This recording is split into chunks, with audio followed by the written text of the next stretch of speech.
the one that created that.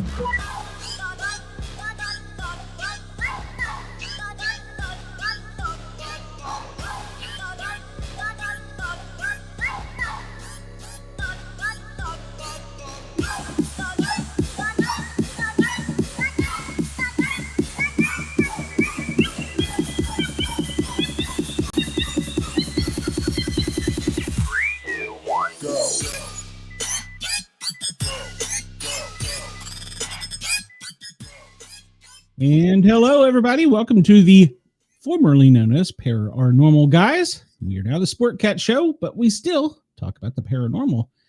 It's been a rough day to be a content creator, and I'll be quite honest, my headspace wasn't where I wanted it to be for the show, but I'd made the decision that we're going to have a show and we're going to go forward and go from there. So let me welcome my wonderful and beautiful co-host, Harley. Welcome. Caught me biting my fingernail. Hello, Glenn. Stop How are biting you? your fingernail. Well, it's not really my fingernail. It's like the side of my nail where the loose skin is. It's too much information, Harley. Well, you know what? My ADHD is all over the place today, and when that happens, I tend to give too many details. Yeah, well, since my loss of a coworker, my PTSD has been through the roof, so I get it. And as always, we have a wonderful chat. Hello, Denise. And hello, I guess Beth. Thank you for coming over. Bonds. And thank you for coming over. Appreciate it. Please go to the Sportcat shows and subscribe. And then Chris is in there somewhere. I saw him. So, but they're all important. But I'm certainly most happy to announce that we have a wonderful guest tonight, Susan. Well, she's going to keep me in line and tell me some things. And here we go. So, Susan, welcome. How are you? I am great. Thank you so much, Glenn, for having me. It's my pleasure. It's my pleasure. If I don't know if you can tell, but it's been a very rough day, content creator wise, because of what was going on in the real world, and then, well, you know the backstory on my family and all that. So, plus, if you're psychic, you probably figured the rest out. So, so if you haven't seen me naked, that's yeah, about that. Ooh, we'll talk later. I'll send the cash. I'm embarrassing Harley here. Well, Susan, tell us a little bit about yourself. You should know that. Well, you look a little red. Of course, I look red too, but it's probably because my blood pressure's up. So Susan, tell us about yourself. I know we've had to reschedule you, I think twice now, and I've been wanting to have you on so long because we've talked back and forth in emails, and you give off such a positive vibe, and I definitely need that tonight or this week. So thank you. But enough Chris about said you're embarrassing him too. Oh, I'm sorry, Chris. Well, Chris, I still love you. So tell us about yourself, and then basically we're going to let you have the run of the show. So you're in charge. Wow, that is huge. I think you can so handle much. It. My two members in the audience appreciate it. I love it. So I've been like texting, messaging, sharing. I put it in our group for the link to come join us live. Yeah. So a little bit about me. I decided in 1968 that I would hang out in utero for 18 extra days after my mom's water broke. Wow. So as an EMT, you know, like they don't do that. No. Like, no. Yeah. Like, nowadays, your water breaks, you're getting a baby in the next 24, 48 hours. Either you're going into labor, they will induce you, or you will have a C-section. But the baby's coming. So back in 1968, this was in Massachusetts, I was like, am I coming? Am I going? Am I doing this? Am I not doing this? Like, I'm just not so sure. So I hung out in utero after my mom's water broke for 18 days. From August 22nd to September 8th. So I was born on September 8th. Do you know the best advice that they had back then? Walk. Yeah, I was going to say walk Oh, no. So the doctor says to my dad, look, every day when you get home from work, take your wife on a bumpy road. We'll get that baby out. So as much as education-wise, medical, Boston Hospital, MIT, Cambridge, Tufts, like they were big in the education department, and that was the best advice, was take your wife on a bumpy road. So when and that could explain so many babies I've delivered in an ambulance in the back with all the bumps. that must be a thing. It could be. Must work someplace, somewhere, sometime. Just not for me. Nature takes its course one way or the other. So I've delivered them in the house, in a Walgreens parking lot, in the back of an ambulance. I don't know, some other places too, I'm sure. Denise says, happy belated birthday, Susan. Oh, thank you so much, Denise. I appreciate that. Yay. Denise is doctor. So Denise is a doctor? No, she just said her birthday. Oh, were you not listening? Well, I was. Okay, sorry, I didn't get that out of it. So Chris says, wow. He's right. He's right. It's so funny he said that, because a whole week goes by, and I said, well, let me just say it this way, that we didn't figure this out until maybe about 3 to 5 years ago, that was 18 days. See, my whole life I was made wrong. If anyone's going to be late, it's going to be Susan, because she was late to her birth. Ha, ha, ha. Ah, okay. So projection of lateness, not being on time, all that kind of stuff. So I just created that as my reality. And I just showed up and it was like, okay, so Susan's here and now everything can start. Like now you can have dinner, Thanksgiving dinner, open presents, whatever it is. So it was a running joke in the family that if anyone was going to be late, it would be me. So it wasn't until I had left Massachusetts, moved to Florida, was working with the angelic realm, and my guardian angel tapped me on the shoulder and said, do the math on that. And I was like, oh, okay. August 22nd, September 8th. That's when I realized it was 18 days. And I asked my dad, I was like, did you really? He goes, no, because we never kept track of that stuff. I'm like, how did you not know it was 18 days? Right? Like it just wasn't a thing back then. So I was wondering like what was happening. And he said he took her. That was the advice. I said, well, how long did you wait? Like what happened after that? He says, well, I did that for a week and then I took her back. And I'm like, what did the doctor say? She's like, the doctor said, do you like to drink? To my mother. What? Right. Yeah. Do you like to drink? My mother's like, well, I'm Italian, I'll have a glass of wine, that kind of a thing. And so I think you're just holding on to the baby and you're not like, you're like clamping down on her or something, like, so he wanted her to start drinking to just kind of relax everything, naturally sort of just like let the baby out, like there was a lock and a key on this kind of thing. And yeah, that didn't work either. So pretty much it was just when I came, I decided to be here. And surprisingly, 56 years later, here I am. And there is so much to tell you about, so many things to share, to create a different possibility for you, Glenn, Harley, your audience, everybody all together. What questions do the audience have? Oh. Denise, they still say that when your baby's overdue, they still say that. I didn't want to say that because I was outnumbered. So no, it's true. That was my son chose to come. I was going to make a joke that I spent 9 months in there and the rest of my life trying to get back in there, but that's another story. So yes. It's that safety, it's that womb, it's that protection, it's that whole thing.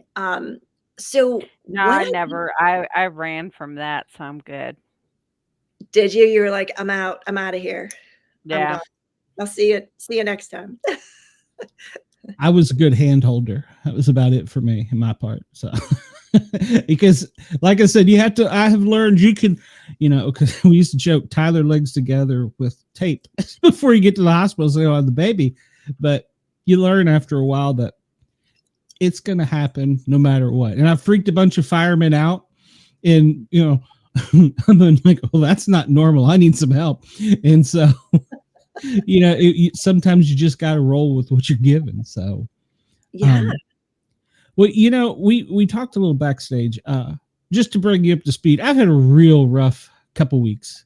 I lost a close family member, which we talked about. Tuesday, I think it was, a former coworker of mine. He was a firefighter with the Cobb County Fire Rescue.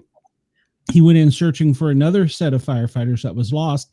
He was killed in the commercial fire. And so it's just been a rough couple days. Plus, everything's built up. And I've told Harley, and my fans know that I've probably said this online. I haven't had my moment, so to speak, about everything that's going on. And a lot of it's kind of pent up. So I've just personally been about ready to throw the towel in on everything. I mean, honestly, I don't know how else to put it, but I'm just kind of disgusted with everything. Yeah, you're kind of like, I'm out. Yeah. I just want to retreat to the safety of, like you said, somewhere. And I don't know. So I guess my question is, and I'm not asking about the future or anything like that, but does it get any better? It seems like these past few months, maybe the past year, everything has been overshadowed by something. Yeah, I would love to speak to that. So there is the light and the dark kind of a thing. And I was brought up Catholic. And so when I arrived, like, I didn't have the veil. So for me, I could see the unseen, hear the unheard, and I knew the unknown. And that was something that was, for me, growing up, was just like, I thought everybody like lived that way. And so we haven't really figured out if it's just my family or the Italians, because I grew up Italian. But we had the same picture of our relatives, our dead relatives, just in a different frame, in a different place in our house. So my aunt and uncle had the same sets of family members, different frames, different places. My grandmother and my mom, small family, grandmother, mom, and uncle. So when we would all get together for family events, they would show up by their pictures. So they would hang out in whatever their attire was for their generation, and they would be hanging out by their picture, just having their own little, it's just like Harry Potter. When Harry Potter would look at the pictures, like they would animate, Mm-hmm. they would, if it was like a chariot and a horse, and the chariot and the horse would run through the picture kind of a thing and then come back. It's just like that. So in my great grandfather's case, he was, had the top hat, the tails in the back, the pocket watch, the cane, and he was looking for my grandmother, and he was having what I would call like a total come apart. Basically, he's, stamping his feet, he's pacing back and forth, and I had not seen him like that. So I just get up, I walk over to him, which is the wall with a picture on it. And I said, Nonu Josh, what's happening? And he said, where's Nona Betta? Because dinner's supposed to be here. It's supposed to be on the table. It's past the time. I'm hungry. I'm ready to eat. That's when I realized that they were in their own combined loop. And they looped this same scenario.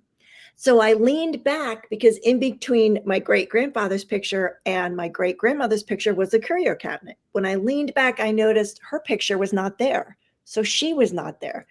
So I looked to my aunt and I said, where's her picture? And my aunt had told me it had fallen off, and it was an old antique picture frame. So it's not like we could just take it to Hobby Lobby and have them like Elmer's glue it back together. Like, they needed to take the gold filigree and like really, get it working again. And so I said, she's probably just with her picture. He's like, what? Like, could not understand what I was saying. And I'm like, don't worry about it. I'm like, look, you said you were hungry. I'm like, we're about to have dinner. Why don't you come have dinner with us? So he was like, oh, okay. He's like, who are you? And I'm like, I'm your great granddaughter. And I turn around and my mother is right there. And Oh, gosh. Yeah. So my mother was brought up Catholic, went to Catholic school, graduated from a Catholic high school. Yeah. Had the whole nun thing, ruler on the knuckles, the whole thing. Yeah. So she was like, what are you doing?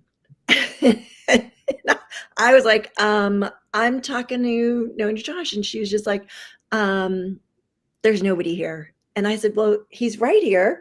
And I looked and he had already dissipated. Like he had already left, like whatever he needed, whatever he was there for, he got, kind of a thing. And he left. And I said, well, that's it. She just said, that may not be something that you want to talk about or share with other people. I was like, okay. Message received. Got it. New assignment. Don't talk about this. So my whole life growing up, I just never really fit in because I knew so much about so many things with people that it was beyond what people could comprehend.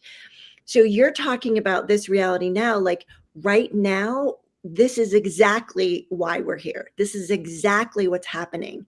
The best advice, if someone was to ask me for my advice, would be to not try and figure it out, because that's what you were taught to do.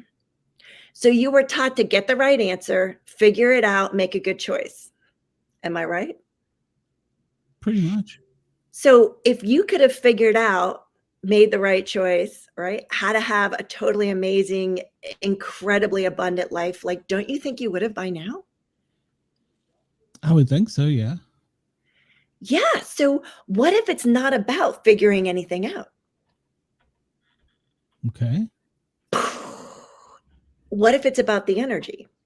Because see, we were all taught that our native language was the language we learned at home. Am I right? Would you agree? So that's not actually true. Your first language was energy. So you know how babies and animals, when they're in the room, they'll look up at something, a curtain, a window, a corner, a picture, something, and they'll just start giggling, laughing, or staring and following something. And you're there looking at them going, well, what is the baby looking at? Or like, what's got the dog all spooked out? Well, they read energy because they were not told that you couldn't see it yet. So what happens is, as you're growing up, you create neural pathways as you're learning. So as kids, you're told that this frequency is blue. This frequency is black. This frequency is silver. Repetition, repetition, repetition, Glenn, creates a neural pathway. So pretty soon you don't actually see the energy. You just see the color and know the name of it. That's how you get indoctrinated into the box of this reality. So you're told that those colors, and we're Gen X. So remember that large crayon box? Oh gosh. Yes. Remember the pin with the 4 colors that clicked? So yeah, I'm with you. And it had the little like sharpener right in the back, and you would get it like Easter, Christmas kind of a thing. And you didn't want anyone to touch your crayons because they could break it. That was us, right? And so if it wasn't in the crayon box, then it didn't have a name, a meaning, or a color. It didn't exist. And our imaginary friends were imaginary because we imagined them because no one else could see them but us, which really was when we were seeing the energy and we were not indoctrinated quite yet. So what do kids ask when they're 2? What is that magic question that frustrates the parents? Well, right now with my grandson, it's why. Yes. Ding, ding, ding. Why for 200? Yes. Yes, exactly, Chris. Yeah. So at 2, the kids realize, they know, they have figured it out, that there's a different possibility available to the adults in their life that the adults are not choosing, that would create way more fun, way more abundance, way more health, vitality, whatever it happens to be. And they are trying to figure out why the adults are not choosing that.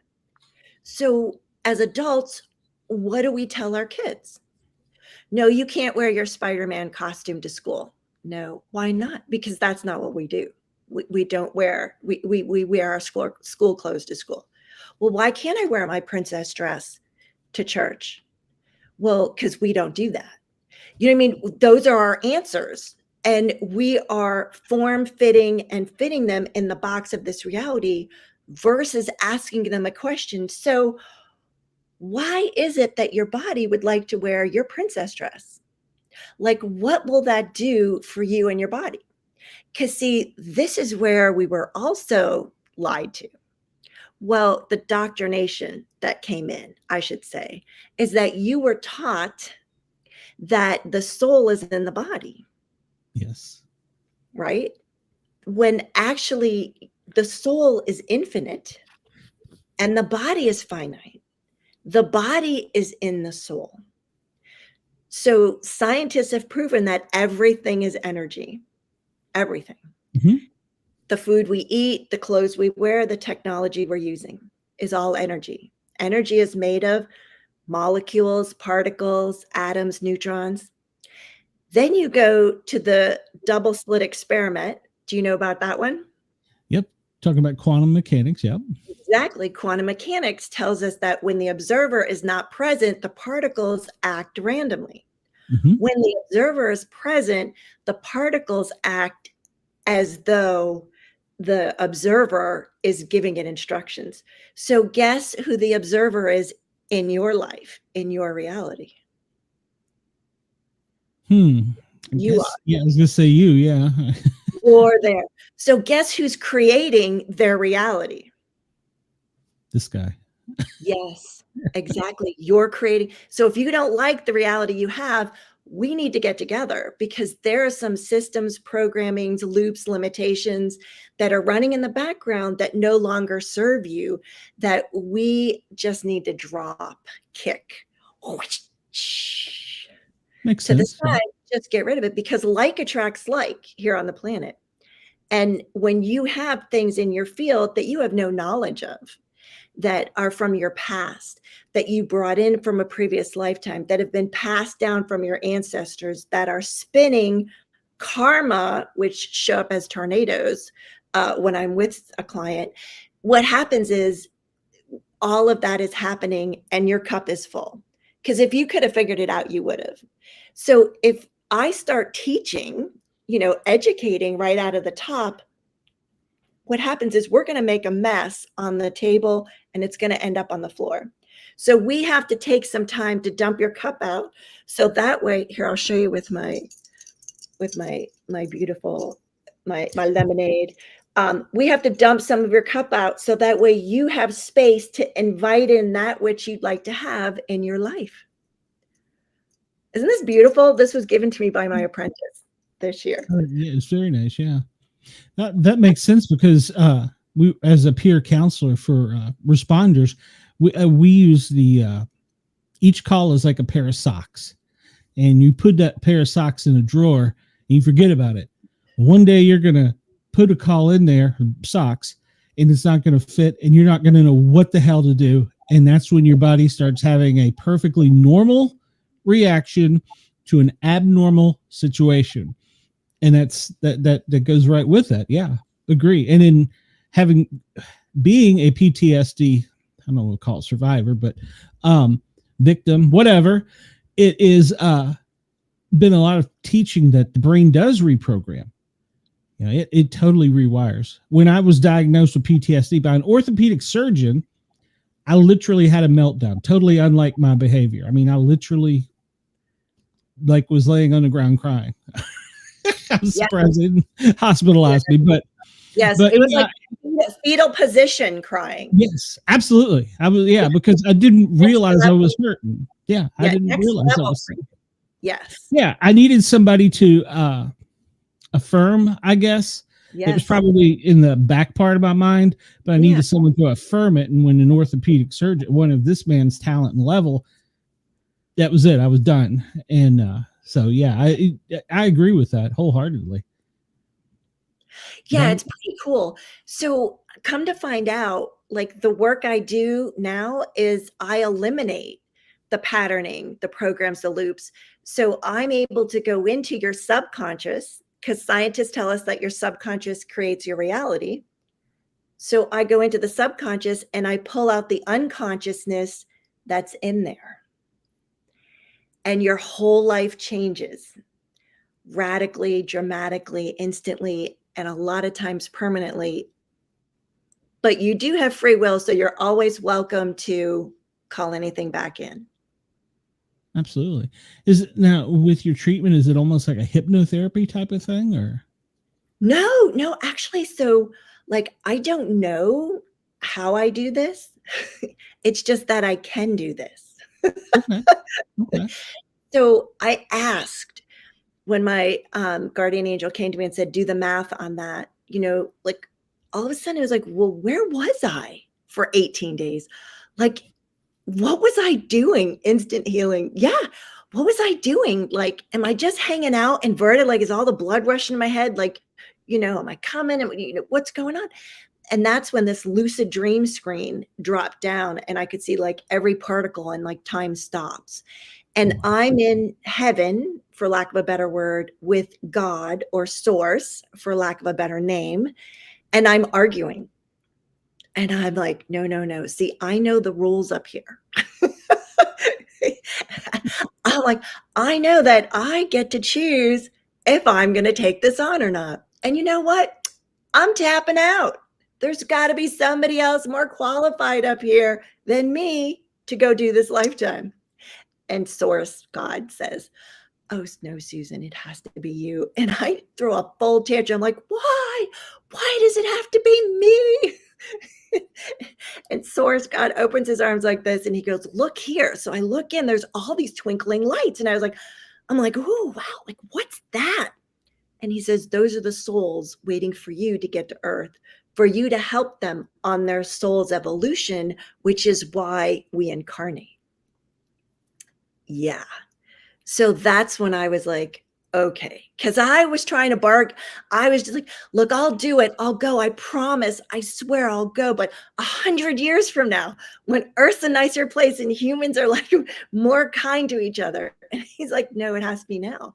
Because all of the souls that I come in contact with, this is why they're here, is to have me help them, support them on their evolutionary process, which is why we come down here anyways, to incarnate. And this is what we're taught. We're taught that things happen to us. Mm-hmm. Right? Like, and even in therapy, you're reinforced with that. Like, what happened to you? What happened next? What happened after that? Nowhere were we taught that you are creating your reality. That's the mix-up, because you're taught everything happened to you. So then you can shift blame, shame, regret, and guilt on and off to someone and something else, in a situation, a relationship, an event, versus asking a question, because anytime you ask a question, you empower yourself. So for instance, I got diagnosed 8 months after my son was born. I lost the vision in my right eye with multiple sclerosis. It's something you're not supposed to get better from. You're not supposed, it's a progressive thing, like you're never getting rid of it. Yeah. And it happens to be the one thing that my husband, which I'm divorced from him, could not handle. He was someone who never went to the doctor, never took an aspirin. It just wasn't his thing. So I create something that's going to require a lot of appointments and different kinds and specialists. And it's going to be a wait kind of a thing. So we were brought up Catholic. We were, both of our families, our grandmothers were still alive, both all Catholic, and, divorce was not a thing. So guess who goes and creates the one thing that he can't handle, understand, or deal with? So he ends up leaving, and it was the best thing. It was the nicest gift he gave my son and I, because when I was diagnosed, I realized, wait a minute. I'm like, I'm in an abusive marriage. My closest family is 10 states away. I'm like, they want me in the hospital for IV steroids for a week. I have an 8-month-old that I'm breastfeeding. Like, this is not happening, people. like what is going on? And so everything fell apart.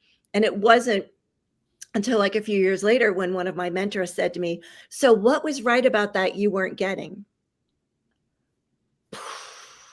Another moment. We had been in decision, judgment, justification. It was like, he did this and she did that, and what happened till death do us part, and what happened in his sickness and in health, and how could he leave, and what, all this kind of stuff was projected on us, and we just like went right with it because that's how we were taught. This is what happened to me. Look what happened to me. This happened. When I asked the question, what's right about this I'm not getting, I got my awareness of, now I get to parent the way I truly had always wanted to parent. It's with conscious parenting that I would not have been able to do if he was a part of our lives. And that was the greatest gift. He could have kept lying. He could have kept stringing me along. Like, I love this man. And I just would have, like, you can't give up, keep trying, don't quit, just like Nike, just do it. I mean, that was the programming that we were getting this whole time. And so everything shifted and changed. And that was the greatest gift he gave both our son and myself, was to just leave.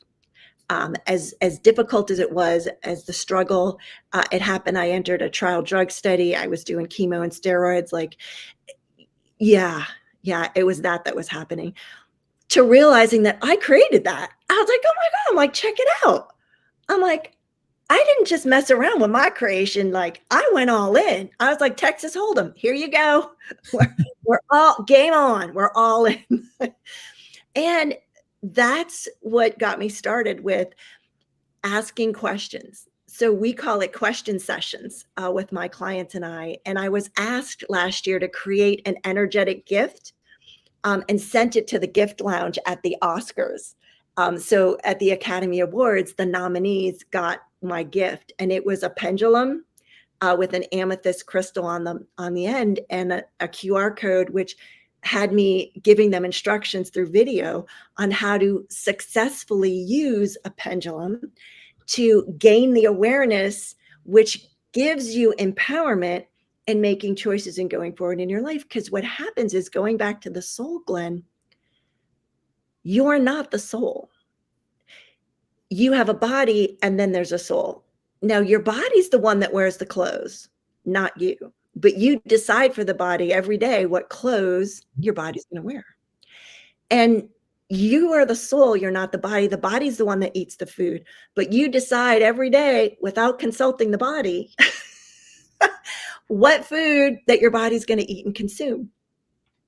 And the same thing with like sexual relations. The body's the one that has it. You don't. You are the being. You're the soul. You're the spirit. And so that is a huge aha moment for people when they're like, yes. And see, we've been disconnected from our bodies ever since we've been little, because we were asked, so what do you want? Mm-hmm. What do you want for breakfast? Where do you want to go after that? What sports do you want to play this year? What do you want to be when you grow up? What do you want for your birthday? What do you want for Christmas? That word want programming, the word want, the definition was physically changed on us in the 40s. War. Mm-hmm. So when we think of the word want and we use it now, we were taught to use it to actually bring in the things that we wanted, right? Sure. The harder you want, the harder you wish, the more you desire, the more it will show up. Not true. Want definition is lack, less than, and not enough. And Harley, that's so cool that you just yawned, because yawning, burping, passing gas, like all that, that's your body's way of eliminating unconsciousness that's been held inside. Yeah. So if that's one thing I could give you and your audience, is to eliminate the word want from your vocabulary. And it has been the most challenging thing for my clients to eliminate it, because even in the face of total awareness of what it is, what it means, and how it affects your reality, they still use it.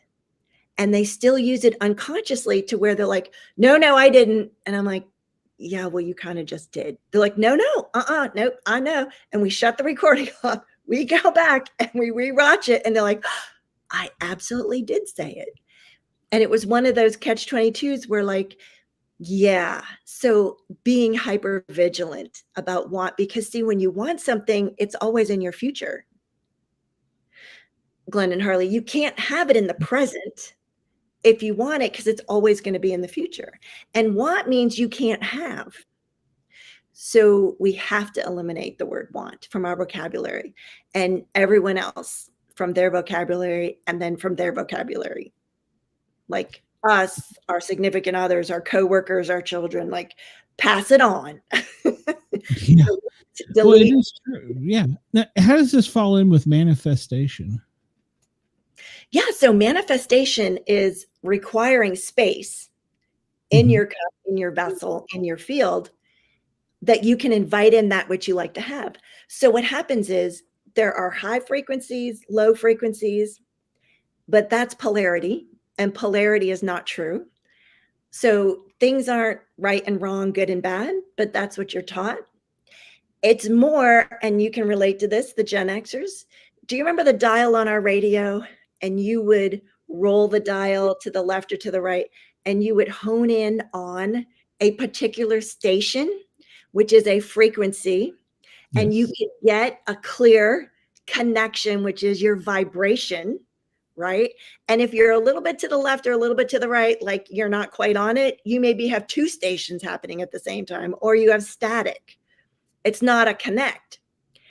That is what emotional frequency is. So the chart you'll see is stacked like this. I rotate it so it's horizontal. So it's not high and low, it's left and right. And we're just going to dial in the frequencies. So if death is on one end and enlightenment is on the other end, do you know there are 8 frequencies just above death? No, I didn't know that. Would you like to know what they are? Oh, yes. Okay. So if you have any of these going on today or this week, just give me a thumbs up or raise your hand. So anger. Yes. Rage. Pretty much, yeah. Fury. What was that one? I'm sorry, broke up. Fury. Anger, rage, fury. Maybe, yeah. Hate. You hate it. Can't I stand hate it. some of the feelings, yes, but yeah. Yes. Hate. Hate is a feeling. How about blame? Shame. I've been pretty good in that one my whole life, so yeah. So you've been a blamer, shamer. Yep. Regret and guilt. Absolutely. Those are the 8 frequencies that are just above death. So when you look at a 24-hour period of time, thoughts are energy, is energy. Thoughts are energy. Feelings are energy, and emotions are energy. So thoughts, feelings, and emotions also are consciousness, and consciousness creates. And so what I teach you when we work together is how to command consciousness to create a different collaboration in this reality. So I command the consciousness of the molecules, and then everything starts to talk to me. Yeah. So that was pretty interesting when that showed up. But honestly, the biggest thing to shift your reality as fast as possible is to eliminate the word want and insert I am and I have, because that's the present. When you talk about things that happened in the past, and then you start to go about your day, or you're at lunch and you're talking with friends about the past or what you don't have that's coming in the future, you actually drop your level, your vibrational frequency, to whatever that level is. And then you start to create your day from there. So you drop down, and now you're creating at such a low vibrational frequency, like attracts like, you are creating a lower vibrational reality. So people, places, things, ideas, adventures are all on the low vibrational frequency end, versus the emotional frequency just below God's consciousness is gratefulness. Gratefulness is the highest frequency that we can be. And gratefulness is different than gratitude. So we were taught to say please and thank you, to use your manners, to use your words. Yeah, like, did you thank your aunt for the gift? Did you call your grandmother and, wish her a Merry Christmas or thank her for her birthday gift, whatever kind of a thing. And so that was considered gratitude. Show your gratitude. And gratitude comes with obligation and responsibility. And it's an action you have to do. But we're not human doings, we're human beings. So the frequency of gratitude, and how many of us were told to have a gratitude journal and write down 3 things that were, do you see what I'm getting at? Oh yeah. I know what you're talking about. Yeah. So gratefulness is a frequency of being, because you are grateful without anything in return. You can just be grateful for someone's kindness. You can be grateful for someone's words that they shared with you. You can be grateful for the blessings that you received. Gratefulness is a state of being. There's no obligation and responsibility. It's not a program. It won't loop for you. Gratefulness is human being. And that is our natural state. So anywhere throughout your day where you are not in gratefulness, you don't have gratefulness in your thoughts, in your feelings, and your emotions, you are functioning from below your maximum high frequency enlightenment state of being.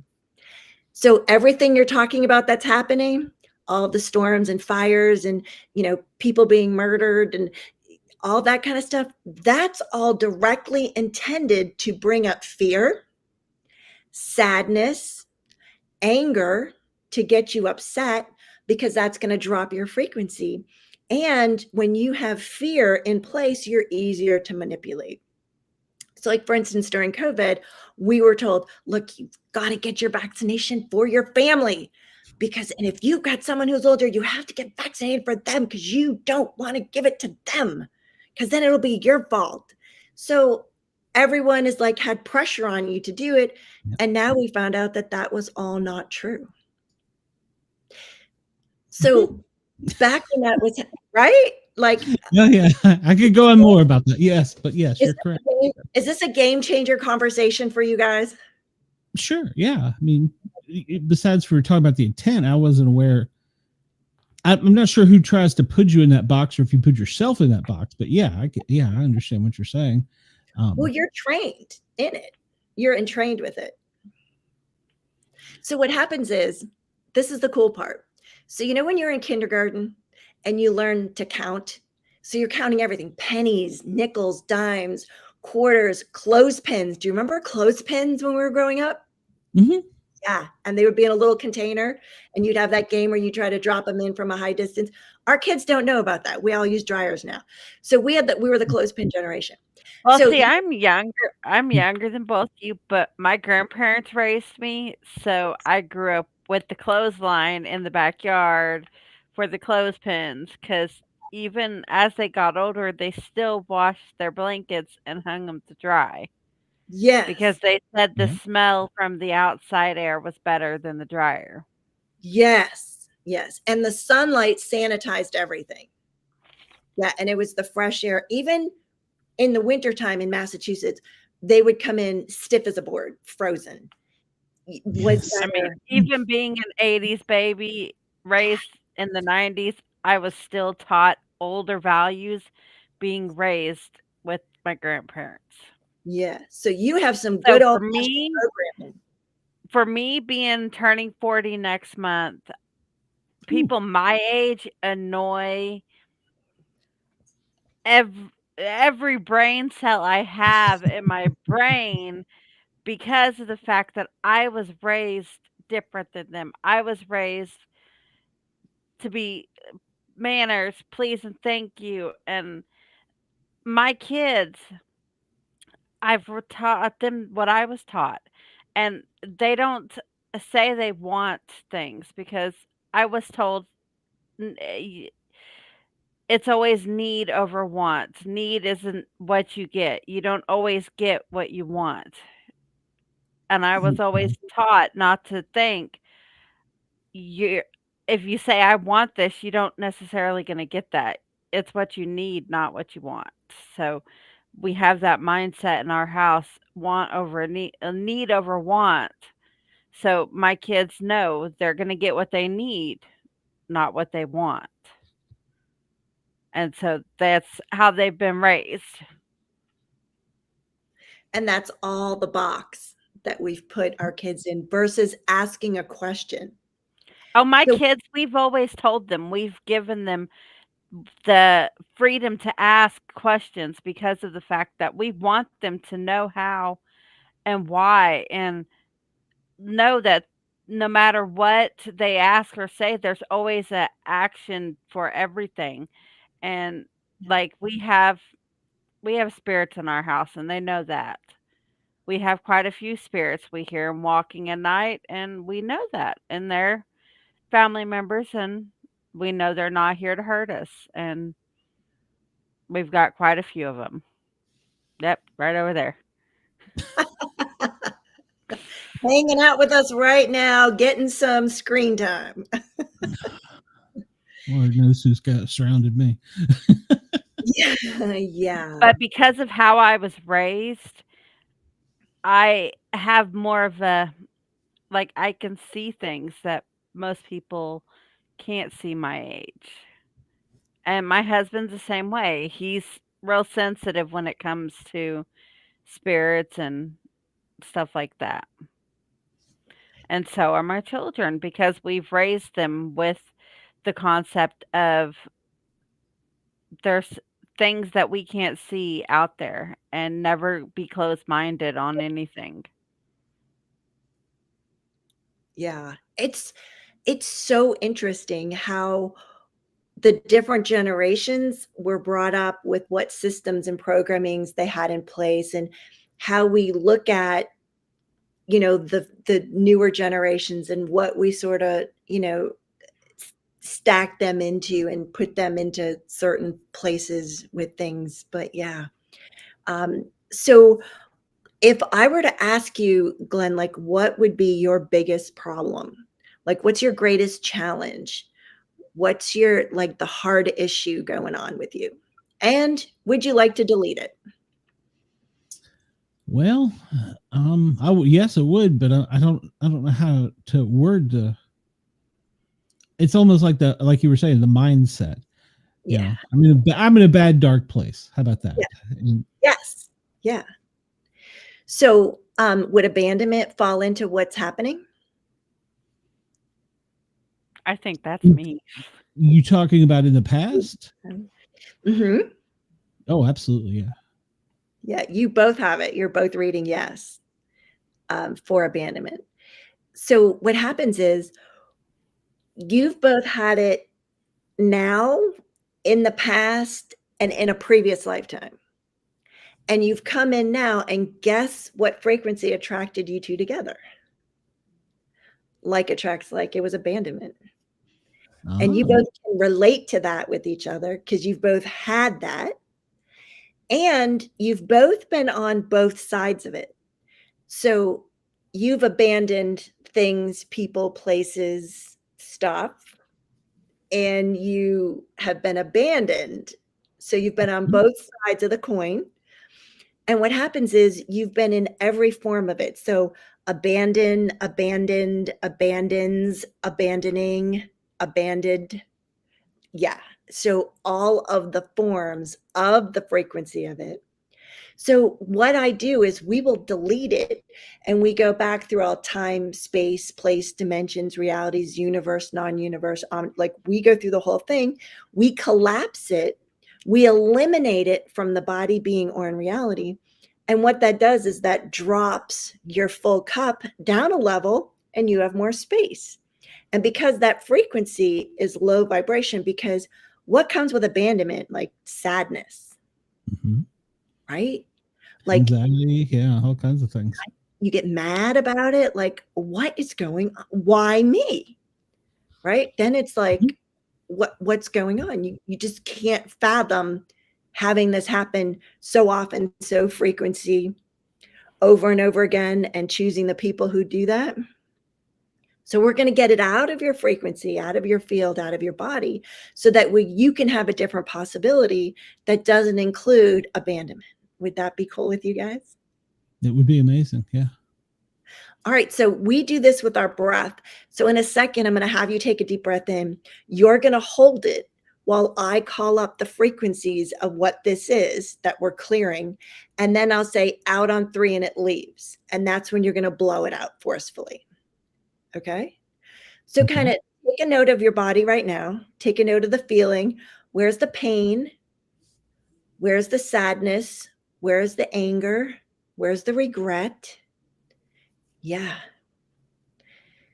Yeah. And so your body is actually more conscious than you are, because you have points of view about things and your body doesn't. So that's why we defer to the body with the pendulum, with testing. Yeah, because our body will tell us the truth and we will think we know the truth. And we go with like, well, I really want that chocolate cookie. And the body's like, don't touch that cookie because it is not going to be good for me. It's not going to settle well. It's going to bring up my blood pressure, all that caffeine. It's too late at night and chocolate. Yeah. Yep. So that's why we would defer to the body. So go ahead and take a deep breath in and hold it. Yeah. Cool. So all the thoughts, feelings, and emotions, all the polarities, all the places you were made right, the places you were made wrong, everywhere you were taught, told to do, and you did honor and agree. Yeah. Anything that aligns and agrees and resists and reacts to the frequency of abandon, abandonment, abandoning, abandoned, abandons through all time, space, place, dimensions, realities, universes, everywhere you were the one who did it, everywhere you were the one who received it. Yeah. Omniverse, multiverse. Yeah, universe. Yeah. Known and unknown, said and unsaid, acknowledged and unacknowledged. Out on 3 and it leaves. 1, 2, 3.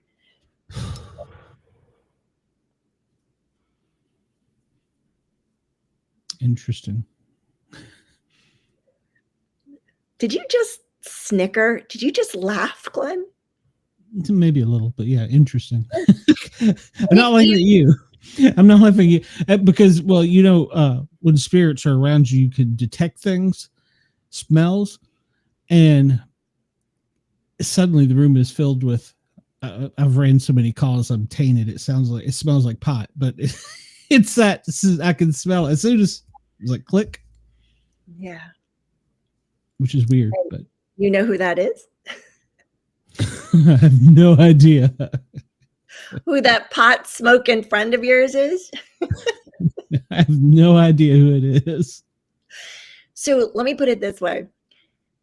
So when you're in body, and if you cross over while you were inebriated, intoxicated, like car accident, fell off a roof, you know, overdosed, whatever it happens to be, whatever frequency you were, whether you were high, drunk, whatever it happens to be, that's the frequency your being is on the other side. That's the last frequency it is.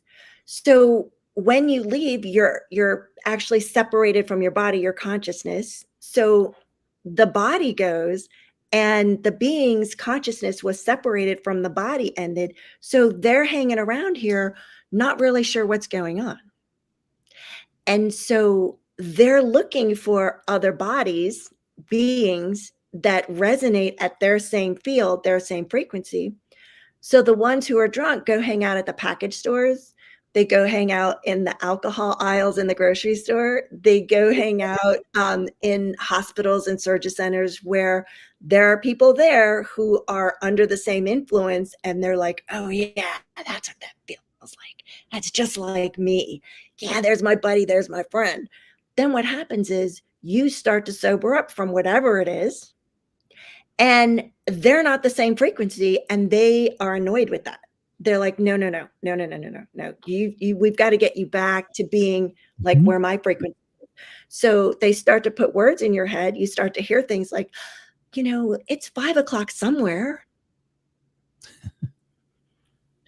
Wouldn't you like a little taste of that? That would feel real good. That would just calm our nerves. We would feel so good with that. You know, what if we just smoked a little bit, like maybe a half, maybe a hit, you know, and then we can go back in and finish what we were doing. They're influencing your frequency. They're influencing your field to get you to, again, match their frequency. And that is one of the reasons why it is so difficult for bodies to eliminate and get detoxed, because they have that attachment to other things along the way. Makes sense. One of my clinicals in paramedic school, patient told me, this is many years ago, where I was on a psych floor. Wasn't admitted. I was doing a clinical there. It was an older black man, and I don't know, he's probably in his 70s at the time, and I'm probably 26, at the most.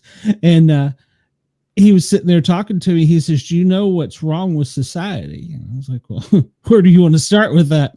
And he says, "Well, specifically," he was talking about, he was a black gentleman. He was talking about the black society. He goes, "When someone goes to get out of the hood, their neighborhood, somebody's pulling them back." He said, and it's always been that way. He says, it's like they're crabbing. They're boiling in the pot, and they're trying to pull the one that's getting away back in. So, yeah, absolutely. And to touch on another point, because this clicked with me, most first responders, police, fire, EMS, they have some trauma in their past and abandonment, and that's why we go in and we do what we do, and that's why we're like that. So yeah, that's 100%. And I didn't realize that was a statistic until I was kind of caught up in the middle of the statistics. But yeah, and I was like, well, that checks out. So you're right. Yeah, you're just drawn to it. Yeah, it makes sense. Yeah. And what happens is, as we're growing up, the people around us, like Harley, you were saying you grew up with your grandparents raising you. Some of us had grandparents, some of us had neighbors, parents, friends. And so what happens is we learn how to do finances from them. We learn how to do relationships from them. We learn how to do money from them. My grandparents were married 53 years before my grandfather passed away. I've been married to my husband for 20 years. 20 years in February, and you're well on my your way. sisters have not had that same luck. It's a life sentence. It's the good, the bad, and the ugly. Yes. Without, and that's what happens. So we learn, but it's subconsciously. It's not like they're saying, look, take out a piece of paper. This is how you do banking. This is how you do relationships. You just kind of pick it up as you go along. What happens is they sell you the program. You buy the program, you install the program, and then you have it running in the background. Yes. I mean, my mother was there still in the picture, just not completely in. If she's watching, I do apologize, but I watched her in and out of relationships, in and out of marriages, and I did not want that. I wanted my children to grow up with two parents, and that's what they have done. Well, my daughter she got a great father from my husband, and I learned a lot from them. And they're still here. I know they're still here because my grandfather was a heavy alcoholic. So every time I smell, because he was a Vietnam veteran, so when he came back, he was a heavy alcoholic. So whenever I smell vodka and tea, I know he's here. Well, everyone's like, you can't smell it, but vodka has a smell. When you grow up with it, you know that smell. And I grew up with it. So now when I smell vodka and tea, I know he's around. Or cigarettes, I know he's here. And I smell it quite a bit. Yep. It's the thing that they identify with in their life. So sometimes it's an addiction item. Sometimes it's music or songs or things, but they pick, when they cross over, they pick the time in the life that they would like to be known as. So if they die in their 90s, like my grandmother died at like 98. Yeah, my meemaw was like 102 when she passed, and I smell root beer for her. So when it's funny that so that's one of the clairs. Clair olfaction is when you can smell things that aren't there. That is in the visual perception field. And so, yeah, it's so interesting how things like that show up with people. And just being open and aware and willing to like ask a question to receive the awareness with your body is like one of the greatest gifts. So how do your bodies feel now that we just cleared abandonment and abandoning? I don't have a headache anymore. I had a really bad migraine all day, and now I don't. I think my anxiety's probably decreased a lot, but Yeah. So like in this world, like that's not supposed to happen. Like your headache's not supposed to go away instantly. And like you're not supposed to feel better with high levels of anxiety. And so that speaks to the work of energy with the molecules in eliminating things that are not of service to us. Can you imagine how we would be able to function without all of that stuff running in the background that we know and don't know of and about? Like, it's a new game. yeah. Yeah. Yeah. I told you before that I was interviewed, what was it, Tuesday, whatever, this week with the Paranormal White Witch. And I won't, I'll preface this a little bit. I wasn't feeling as bad as I am now, but it was those aha moments after I was done with the interview. And I typically have energy when I'm done with the shows or being interviewed sometimes. Every cell in my body was exhausted. I was physically, mentally done. And I think putting this kind of in perspective as to what you're talking, and I think you're going to give me a message or two also. I think some of that might have been the weight of those past things I realized aren't true. You know what I'm saying? I think you know what I'm saying more than anybody. So yeah. Yes. And they're not yours to carry. Because when I'm with someone, like I'm with both of you right now, it's sort of like it's an automatic, like, when you turn your computer on, there's like a set screen that shows up, whether you have a screensaver or it's your desktop page, whatever it happens to be. So that's what it's like when I get with a human. So your lifeline is shown to me this way, and I can see all the way back to what your soul chose to first be or do as you left source to go have your own adventure. Then all of the lifetimes up till now and what you have projected into your future lifetimes going forward. Then your ancestors are shown to me this way, horizontal. So 15 to 20 generations, I can see what they passed down to each other and then what you got. Wow. That you have no idea is even there. How do you do that? How do you put up with this superpower? And then I got to tell you, then karma is spinning like this, like tornadoes on the sides. So how do I put up with it, or how does it? It would be like what you're talking about would be like Superman at the top of the planet. He could hear every conversation going on. How do you keep your mind and tune this stuff out? Yes. So that's an interesting question. Thank you for asking. I woke up one morning and I went to turn the clock to like pause. We used to hit the pause button on the top before we had phones that had the pause button. Okay, cool. So it was a digital clock, the ones where you like set and you'd have to go forward and back. And then if you missed it, you had to go all the way around again. Yeah. Those alarm clocks. So I went to hit the snooze on the top and I couldn't see my hand. Like I could see the outline of my hand and I could see all these like dots in the middle, but I couldn't see a nail. I couldn't see my knuckles. I couldn't see wrinkles. I couldn't see it. And then I was like, I was panicked. I was like, sure, where'd my hand go? Right. So I'm moving it back and forth like this, and I can see the carpet underneath it as I'm going like this.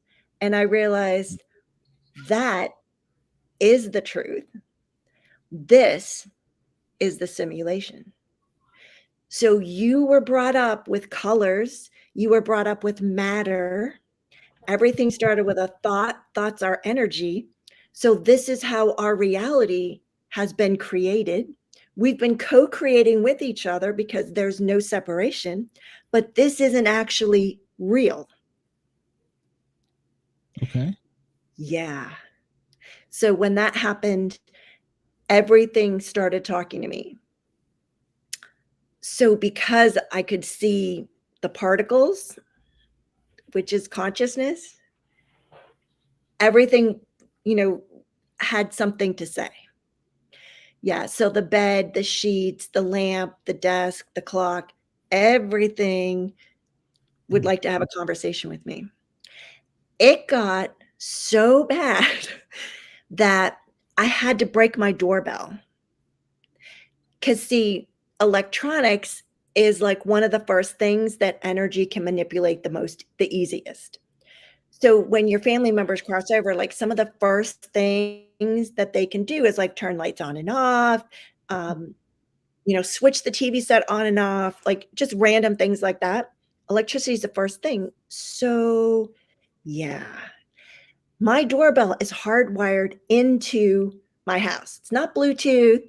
It's not, battery operated. And so energies that would like to have my attention to talk to them about what's happening, where they'd like to go, the message they need to get to somebody, the gift that they never gave, the present that they have to deliver before they cross, like all of that, they started ringing the doorbell. And at first it was kind of fun. So my son and I, we could tell there was a little octave difference, that we could tell if it was a human or if it was just energy ringing the doorbell. Wow. Yeah. So it got so frequent, so fast that I was on a webinar and my doorbell kept going off. And I just said, hold on a minute. And I went outside and I ripped my doorbell off, out of, and I had wires hanging down, and I grabbed a twig to tie around the wires so they wouldn't short out or start a fire. So this is the kind of stuff that happens when you get very conscious and you're willing to not have a point of view or a judgment about everything. Everything is just, okay, that's kind of cool. That's interesting, that they chose that, or this person is doing this. That house also got struck by lightning 6 times.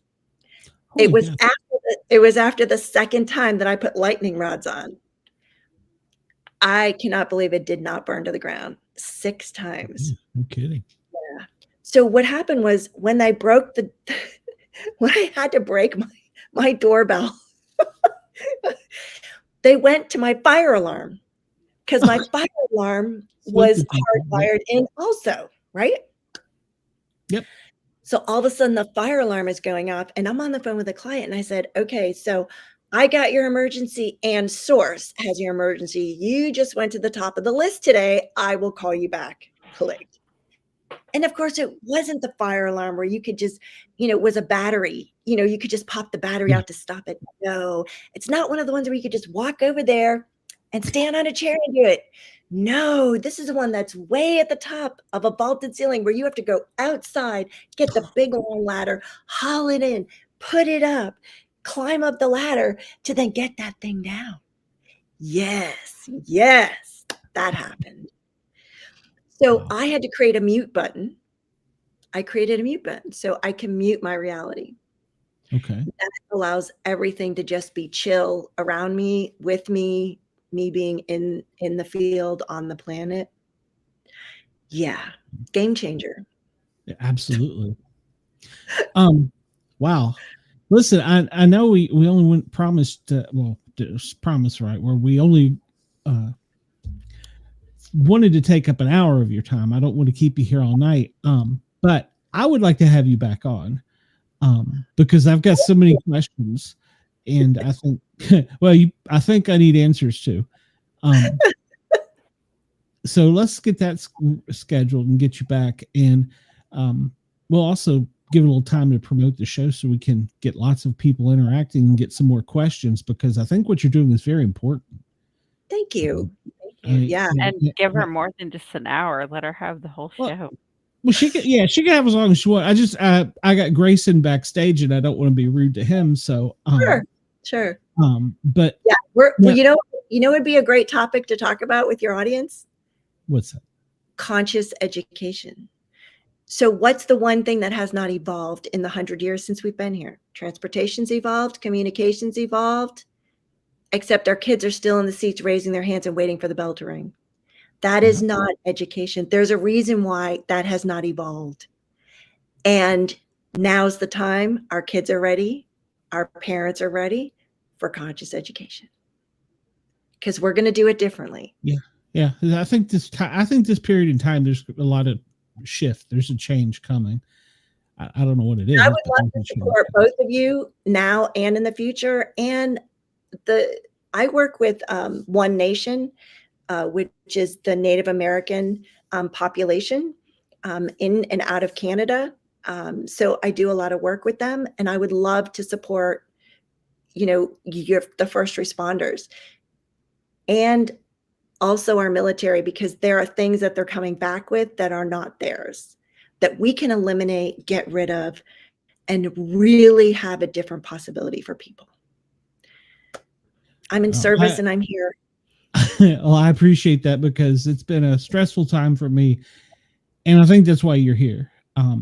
So yeah, I'll get better, but I will need some help, because it's a dark, deep place. I'll be honest with you. But before we let you go, did you have a message for anyone, me, Harley, Chris, Denise, anybody that you could hear or see, or however this works? Yeah. So it's a cumulative thing. So my teams are over here. I have angelic, galactic, and indigenous. And then each of you have an angelic, a galactic, and indigenous teams also. So collectively, as a whole, for all of us, they would like for you to know that you've never done anything wrong. Okay. Everything that happened to you and everything that you created for someone else was divinely guided. You pre-ordered everything before you got here, and they agreed to give it to you for your experience, for your soul's evolution. And you agreed to give other people experiences for their soul's evolution. You've not done anything wrong. You've all asked for it. You've all signed up, and you've all agreed. And there's a sacred ceremony I do where we close down the play and the characters get to go away. Okay. How does that feel in your heart? Feels pretty good. That you've never done anything wrong. Yeah, well, don't tell Mrs. Sportcat that, but yeah. So. No, I mean, it's true. Like, everything was already prearranged. You were divinely guided. I can see that. Isn't that amazing? And some of it is pre-programmed too. Yeah, I can see that. Yeah. A third generation first responder. So yeah, I can see that. So yeah. I love you both so much. Your heart lights are so big and so bright. It has been such an honor and a blessing to be here with you and your audience. Yes, ma'am. Thank you. Our chat is usually lit up pretty good. I guess tonight they're just listening to me, either that or they tuned to the other channel. I don't know. But I will have you back. I'm going to email you right after the show, and we're going to set up a date. We're going to get you back in here. So I love everything you're doing. Thank you for your messaging. No, you're so welcome. Thank you for having me, for giving source creation, consciousness, the particles all around us, the opportunity to provide a different possibility for where you are, what you have. This may sound weird, but the whole time you've been on the show, like in the corner over here where that wall is, I keep seeing bright blinking lights over there on the other, that wall. Woohoo! I didn't notice it. I think I'm blind to some things. So. Well, it's that perception thing of like, if you can't see it, it's Well, not real. everything growing up was a demon. If you see something, Right? here's is a demon. Yeah. So yeah, I'm with you. Yeah. It's been hard to break that mold. So that's why I started the paranormal show because of some of those things. And I'm changing out of the paranormal world because I'm tired of the infighting. And if somebody says they see a ghost and another person doesn't, well, they're crazy or they're stupid. And then with other things you get into name calling and I don't want any of that. I've I'm just always been taught to be open to the unknown. Yeah, growing up everything was a demon for me. So and we were Evil, I was bad. taught other things. Yeah, I was taught other things. So but Yeah. Susan, have a great evening. Thank you for letting us have your time. I appreciate it.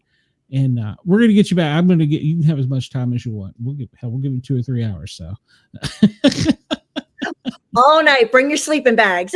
that's it. Hey, I've had a 15-hour show before. So We're going to hunker down. well, I need it. So all right, Susan, have a great night. We will see you soon. Thank you so much. See you soon. Bye. Bye. She's amazing. She is amazing. She's gorgeous. She's amazing. She's got a great heart. Yeah, we need to have her back, but give her the whole 2 hours.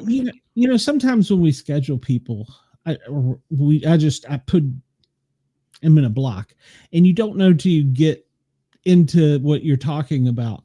I mean, I've had some guests that I could probably have over for my dinner and keep. She would be one of them. So, yeah, I have. I've had people who come on and it's just like dragging an answer out of them. That's really difficult. But so you can't gauge. But now that we've had her, I would love to have her some more. So yes. Well, and we're running late with Grayson. He's been very patient backstage. Grayson is up and coming film creator, and he's got some stuff right now he's working on. He's going to come in here and tell us all about it. Grayson, welcome to the show. Hello there. I'm still vertical. How are you? Well, we're glad you are. We're doing okay, I think. So tell us a little bit about yourself. Well, my name is Grayson. I am 20 years old. I'm a recent graduate of UC Santa Cruz. I graduated I completed my coursework in 2 years. I've been making films ever since I can remember. My first film was actually when I was about 6 years old. I took my mom's movie camera and I threw paper airplanes at her from downstairs as she wore my Incredible Hulk mask and my Hulk fists. I want to know where that is actually. But then I started a YouTube channel when I was about 11, and I made little stop motion animations with my Legos. I had like dolls, like Five Nights at Freddy's plushies and Mario plushies, and made little stories with them until I was able to start getting people that were interested in making movies with me. And now my goal is to tell stories. I want to tell as many stories as I can, mine and other people's. I like that. It's kind of why I started podcasting. My dad was a disc jockey, and I played with radios and microphones the whole time. And once I got settled with my career, I decided, well, I've got a big mouth and a microphone. I want to hear other people's stories. That's true, because everybody has a story. Everybody has a different view of things. And so when you can put them all together, and I can imagine as a filmmaker trying to get all the things put together in one place and organize it is hard enough, but trying to see the different views, like almost from like a different camera angle, it's got to be quite difficult. Yeah, well, I think a lot of people will tell you that it's really hard to make a movie, and they are right. It's so challenging to, first of all, get people to commit. That's probably been my biggest hurdle, trying to get people that are like, yeah, that sounds great. That sounds great. And then it's like day of shooting. Where are you? Something came up. Sorry. And it's like, okay, so when you're really passionate about telling whatever story you want to, getting other people interested enough to want to help you is a challenge. And then also making a dynamic production where you want to have different camera angles, different camera motions, mess around with audio, trying different acting techniques. It's all very hard. Or don't even get me started on VFX. So Yes. yeah. So but yeah, I think that the most challenging thing that I've come across is getting people to commit. Agree. Even with this type of content creation, yeah, it's hard to, because sometimes people just ghost you, or Yeah. and they'll come in and they're like, "Are we done here?" Yeah. So Well, yeah, absolutely, I agree. It yeah. is difficult. Have So the film, I'm probably going to get this wrong. You're still working on the one film, but you've had one that went to a festival already, right? Not exactly. The one that I've submitted this film to a couple of film festivals. It's called Before Tomorrow Arrives, and I that was my senior thesis film. So I had a bunch of my classmates and friends help me with that film, and I'm trying to get that out. I'm now working on another project. I'm still in the writing process. I'm always coming up with other ideas for YouTube, but trying to expand my horizons mostly. Are you an artist as well as draw? No, but I am a photographer. Mostly I'm an action figure and Lego collector, so I like to do interesting things with those. We did this road trip a couple of months ago. We went through to Death Valley, and they shot parts of Star Wars there. And I have my Luke Skywalker action figure, so I was sure to go to the places like Furnace Creek is one of them, where they shot parts of Tatooine. They came out really really well, and I'm a big fan of Indiana Jones, so I took him along everywhere, and we went to Mendocino or Lake Tahoe and just found like the most gorgeous backdrops. I'm like, yes, he has to be a part of this. So there's a special kind of eye that goes along with that sort of art. No, I know exactly what as soon as you were talking about, I know exactly what it is. When I was a photographer fresh out of high school, I took a lot of photography classes. I did the same thing. Yeah, I yeah, did characters and stuff, and I did the same thing. And it was a very relaxing thing. I need to get back to it, but yeah, I get that. absolutely. Yeah, you see It, something, you go, it has to be here. We got to do it this way. The light's right. And this, yeah, it's that creative. absolutely. Yeah, and I think I was reading this one book. I can't remember who it's by, but it's called A Beautiful Constraint. And it's all about taking the very limited resources that you have and making something really, really remarkable with it. And I mention it because when you're working with, like, say you have this big dirt mound, right? And you've got a little action figure. You can maybe to you it's just a dirt mound, or to somebody else it's just a dirt mound, but through the camera's perspective, it can be whatever. Like it can be a volcano, it can be this grand mountain, it can be as I don't know, a little anthill, something. So I think just trying to stretch your creative lineage, I think is really important. See what you can come up with.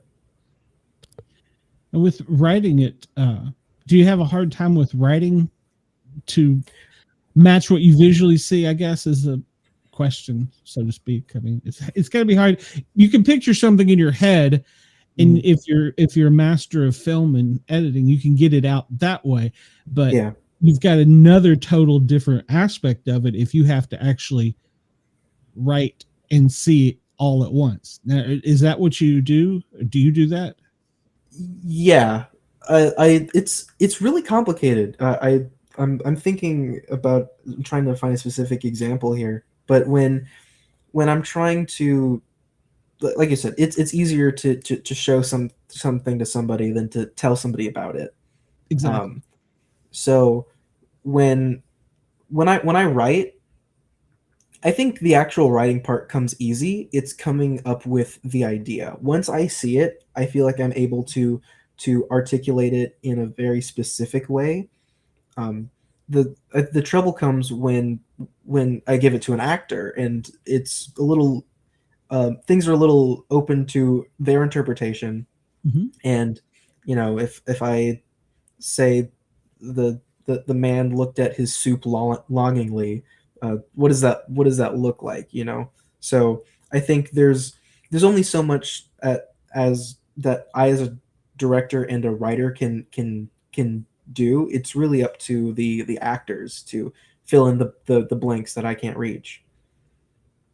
Okay. So That makes a lot of sense. yeah, Kind of like saying that it's almost like they give your thoughts personality. I guess is kind of another way of saying it. And whatever their take is, their view on it. Yeah. Okay. Mm-hmm. Yeah. When you were talking about it, reminded me we've had several comic book authors on, and they told me that is the hardest type of writing you can do, because they have to write the actual book, even though you only see a little balloon on each frame. Yeah. But they have to tell the artist, I want his arms swung this way, I want him flying through the air this way. And they have to literally write the choreograph and hope that the artist gets it right, and so they can tweak it back. So yeah, it's very difficult. I don't suggest you get into the Marvel universe. It's probably got to be very rough. Oh my goodness, I've my best friend and I are really big fans of Spider-Man, and occasionally we'll talk about what's going on with Spider-Man, and we're just like, oh my goodness. He really hates. I'm with you. I grew up Spider-Man, so I'm with you. Yeah, absolutely. Spidey's my boy. I love Batman, but Spidey's my boy. Did you growing up? Did you read a lot, or in like comic books or period? And if so, what were you into? Yeah. So really, my intro to Spider-Man was, I guess, really was my underwear. my mom got my Spider-Man underwear, but I loved the little action figures that I would get. McDonald's had something for Spectacular Spider-Man. And then as I got a little older, I want to say I was about 10, my sister was getting married, and her gift to me, which, thinking back, that's a little odd. Her gift to me was this big stack of comic books, and it ranged from Spider-Man to Star Wars to Batman. I really gravitated towards Spider-Man, obviously. I got into Batman recently, but another big one was The Flash. I thought The Flash was one of the coolest, most overpowered superheroes, to the point where I had an argument with another friend, and I wrote him like a 10-page paper as to why the Flash would just beat him in any way, shape, or form. Of course, he didn't. Hey, that's Tasiel in the chat. Oh, well, welcome. That's my friend. So yeah, he's. We would talk about that sort of thing. He didn't read it, but he appreciated that I was so dedicated to the Flash. Yeah, that's good. Those little things do have an influence on us. So yeah, and like our first guest was telling us, you were pre-programmed with Spider-Man because you had Spidey underwear. So yeah. With great power comes a great underwear.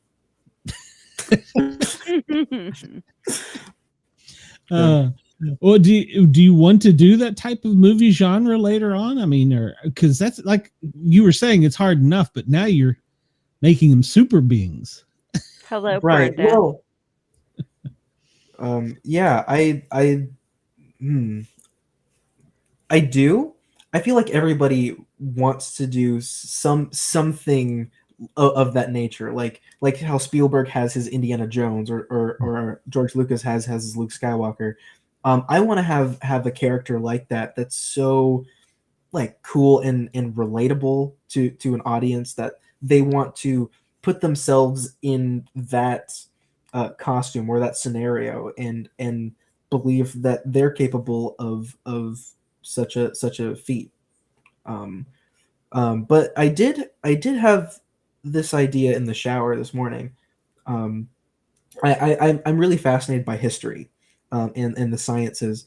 So I really want to do biopics. And one biopic that I'm kind of interested in doing at some point in my career is on a man by the name of James Callender. Um, and he is this Scottish journalist who basically made a career out of starting major controversies in the late 1700s. He helped Thomas Jefferson, win the election of 1800 by spreading a bunch of propaganda about John Adams. And then Callender went on to also spread propaganda about Jefferson after Jefferson mistreated him, gave us access to, or made his affair with Sally Hemings, his slave, public knowledge. Um, My in the 13-year-old son would absolutely love no, he's 14 now, would absolutely love that biopic. Sorry, there's 4 of them, and Yeah, absolutely. Because because this. Oh, go ahead. he's on the spectrum, and he has, like, social studies and stuff like that, and Yeah. maps, and all that is his little thing he obsesses over. Yeah, no, because history is it's a blueprint for all of us, and we can learn something from every bit of it. And James Callender, he made a career of tearing people down, and eventually it caught up to him. So that makes you think about what kind of messages you want to share with the world, how you want Exactly. to achieve a platform. I can agree to that. Yeah, absolutely. Yeah. And when you start putting yourself out there, whether it's in something like this or movies or writing, you put yourself out there open to everybody to say something. It's like you're almost taking your life and just opening it up and going, okay, you're either going to come in and like me, insult me, or not be here. Yeah. You know? Yeah, no, absolutely. Like with I write a lot of comedy. I love to do comedy, and one of the worst feelings is when you like think a joke is super funny, and then you show somebody the joke and they go, You wrote that? or at the very least they go, it's like, Yeah. oh, okay, well, fine. you missed your mark by that much. Oh yeah. Yeah. Yeah. Oh yeah. Or they laugh at something that wasn't supposed to be a joke but sounds dumb. I'm like, okay, well, now we know for next time. Well, it's their interpretation, like you were talking about. But yeah, Yeah, it does suck to absolutely. bomb. It does, because I've had some shows that were just like awesome, and I've had some have been like, what the hell was I doing? So Absolutely. yeah, 100%. So yeah, but definitely it's nice to be vulnerable with an audience, and connect with somebody even if you don't think that they're going to connect on a specific thing. Like as we were talking about, it's open to interpretation. I think the way the stories that the audience creates based off the story that you told them, it shapes how they see the world now, and I think that's really beautiful. Yeah. Yeah. Who inspired you growing up to get to where you are now? Oh, we're gonna be here all night. So funny story. I didn't always want to be a filmmaker. I wanted to be an astrophysicist for the longest time, and that really goes to my aunt Margot, who, when I was really little, would talk to me about rockets. She's a member of Civil Air Patrol. We would look up at the stars, and and talk about them and star stories. That's a thing that's been going on through for centuries, you know.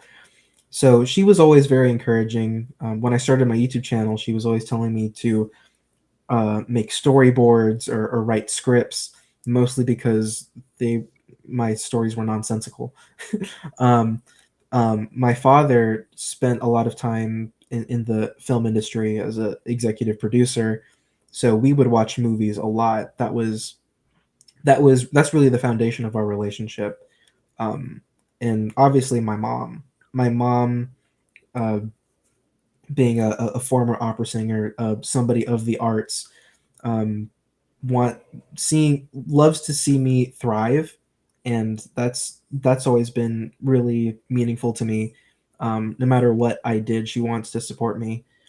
Um, and like I said, she was my first ever actress. Um, so yeah, those are some people that inspire me. Currently, I have a great support system with my friends. Like I said, um, Hasiel. I've got another friend, Zana. She's great. They all inspire me to be better versions of myself, and I think that's all I can really ask for. People that are supportive. Absolutely, you gotta keep that positivity. Yeah. You gotta, and as our first guest was saying, you I caught you saying you want, and we got to retrain you to you're going to get. Yeah. You say I want, and it is a retraining. But yeah, you're right. You have to keep that positivity because that, Yeah. you're human. You're gonna have good days. You're gonna have bad. So it's good to Yeah. have somebody to kick you when you're down or jerk you up, whichever one, and then somebody to tell you when you've done something stupid. Yeah, which I do quite often. But to err is human. Guilty as charged. Yeah. Yeah. But what do you think your future projects are? First off, it's a two-part question. First, what are your future projects that you're working on? And then, since we were talking about envisioning, not wanting something you're going to do, putting a tent out there, what is your one big project, like Sherlock Holmes type of thing? You're going to figure it out. What is it going to be? Ooh, okay. All right. Well, I'll start with the first part of your question. Um, so I'm currently working on this very heartfelt story about an elderly man who loses his wife, um, and he learns to get through the grief through by meeting a stray cat. He raises this little cat, and he he becomes better for in spite of his losses. That's something I'm really excited, and it's taken me a long time to write this one simply because it's so emotionally charged. Um, and if you saw the comment, Hasiel commented, "Crunch Time 2." That's in reference to a 1 minute short film that I did called Crunch Time, where he was actually the main actor in that, going around and jumping on leaves during the fall. So he wants to do a sequel.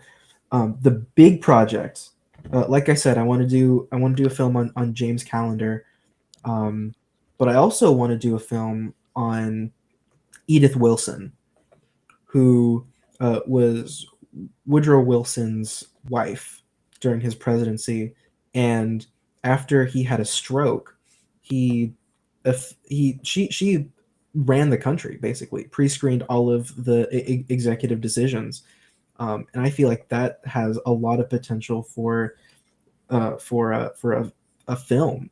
You know, there's it's again emotionally charged. There are opportunities for comedic bits and so much more. Uh, I spent a lot of time thinking about this other film, uh, talking about my college experience. The film that I just released is about a college experience, not exactly finding the ideal college experience, but having one nonetheless. This one is a horror approach. sort of turning your college experience on its head and realizing that nothing that's around you is how it should be, and how are you going to survive moving forward. I don't exactly want to give too much of that away, because that one's a twisty turvy one.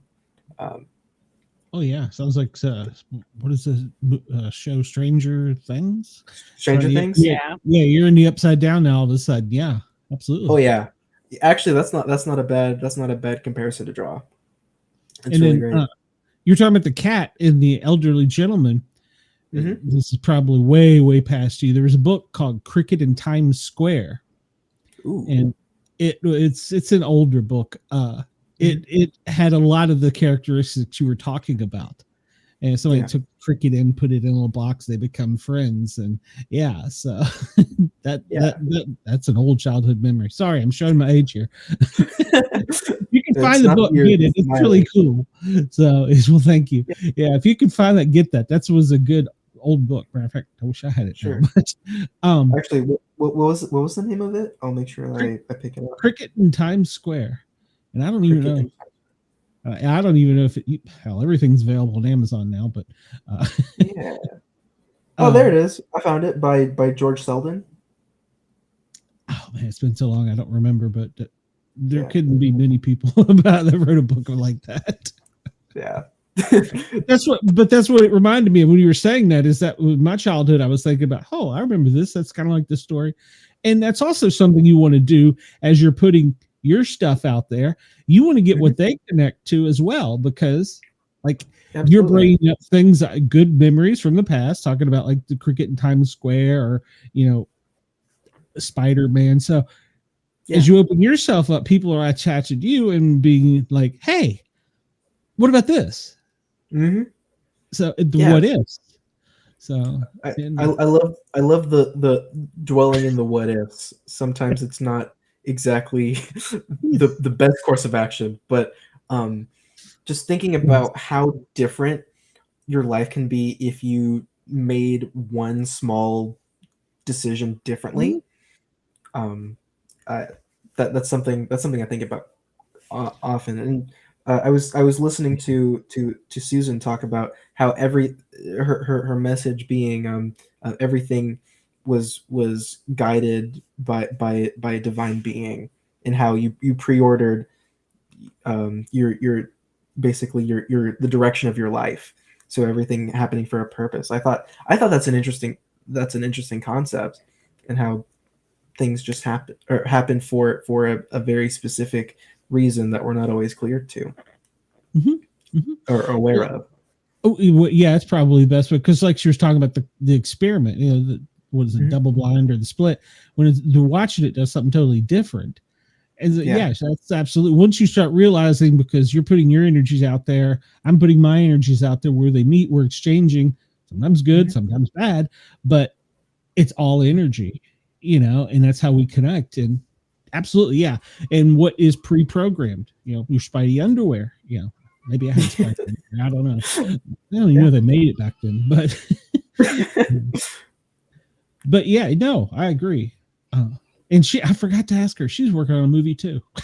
I got so mesmerized. I forget, and it just hit me. Yeah, we're gonna have her back, but yeah, she's working on a movie too, because I was going to try and get you two to kind of talk about the movie.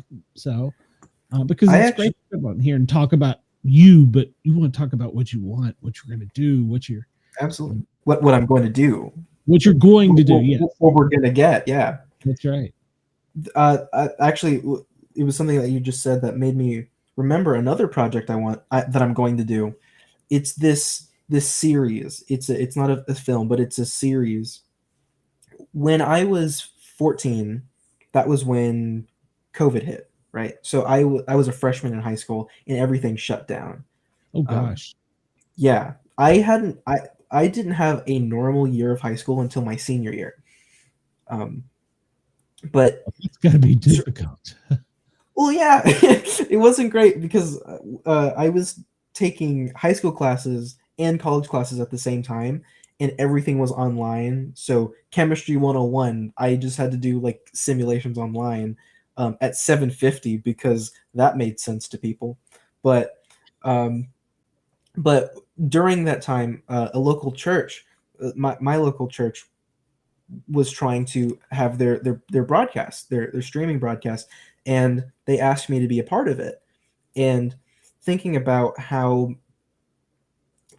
every COVID changed the world in every single way, including how church was done.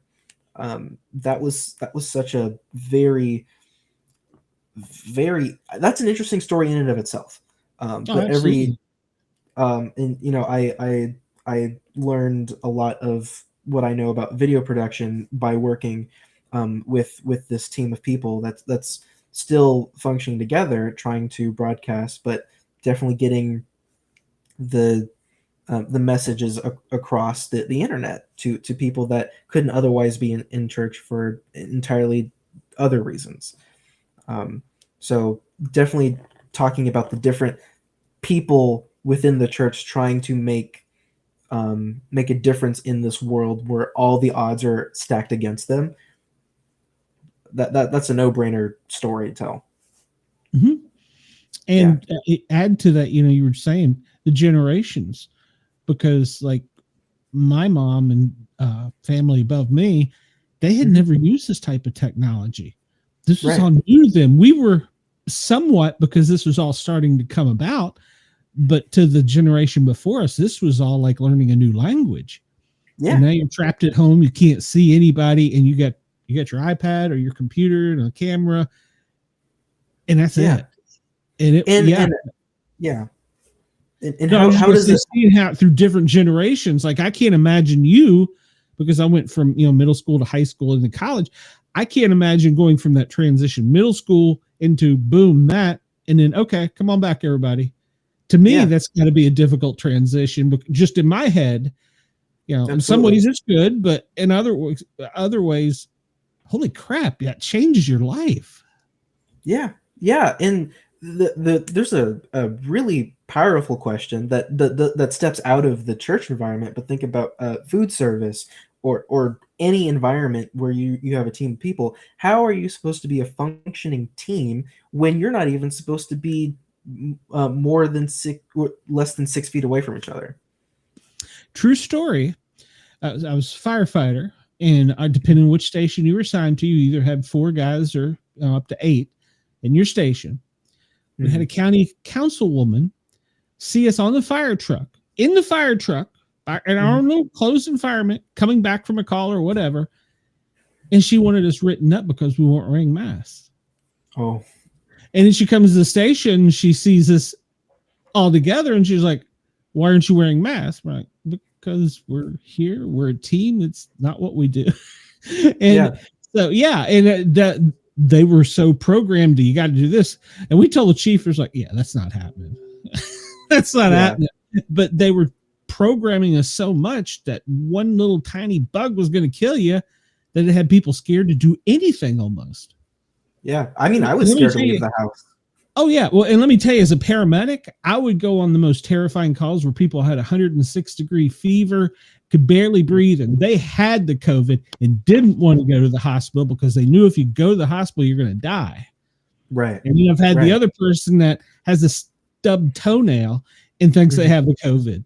So I've had to deal with it on both spectrums. And I didn't drink. I still don't know how, but yeah. So it changed the world. Yeah.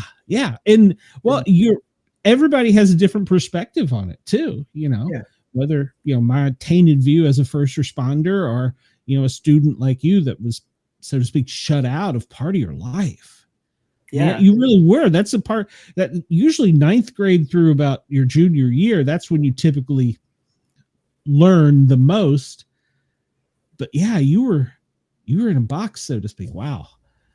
Yeah. And I mean, it is pretty bad. It sucks, but very, very big but. I watched a lot of movies in that time. I got closer to something that made me happy, and I made a lot of films because I really put emphasis on comedy, because I'm like, well, with every reason to be sad right now. The world needs something to laugh at. Yep. So I would think of the craziest ideas, like maybe getting the Flash. The Flash has a speeding ticket. You know, um, I, that's a video on my channel. And I really like that one because every person I show that to, they think it's the funniest thing in the world. And seeing that from people, especially during COVID, when where all schools are online or all most businesses are online, everything is done from these individual bubbles. Seeing them be brought together by Legos that are moving, that's that's great. My job's done here. Um, so it was bad, but it did set me on this path to, Mm-hmm. I suppose, taking it upon myself to tell stories that make people feel something other than pain.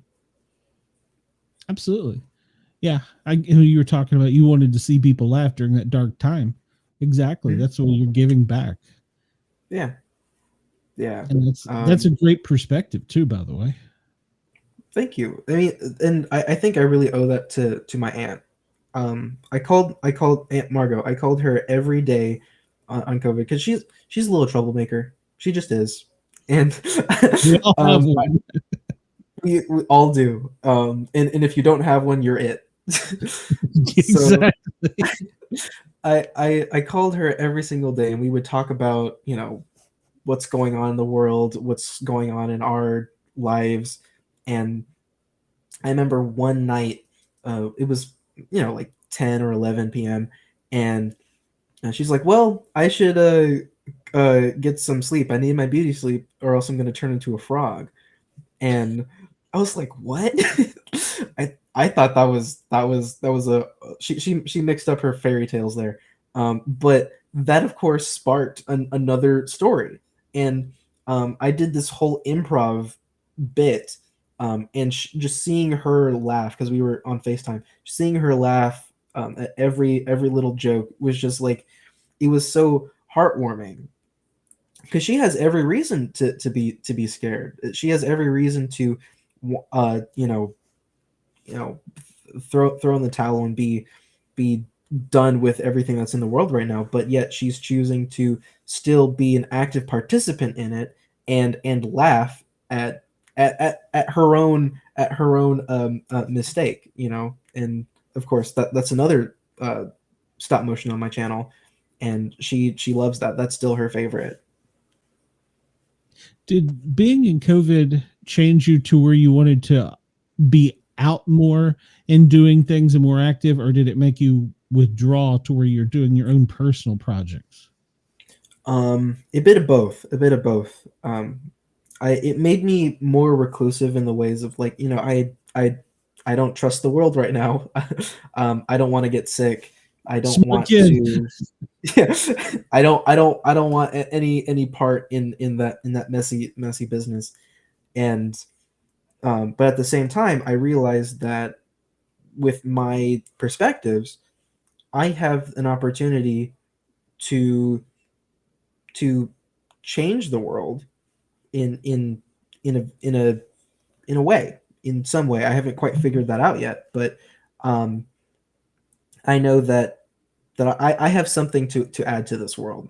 So if I can do that, then that's what I'm supposed to be doing.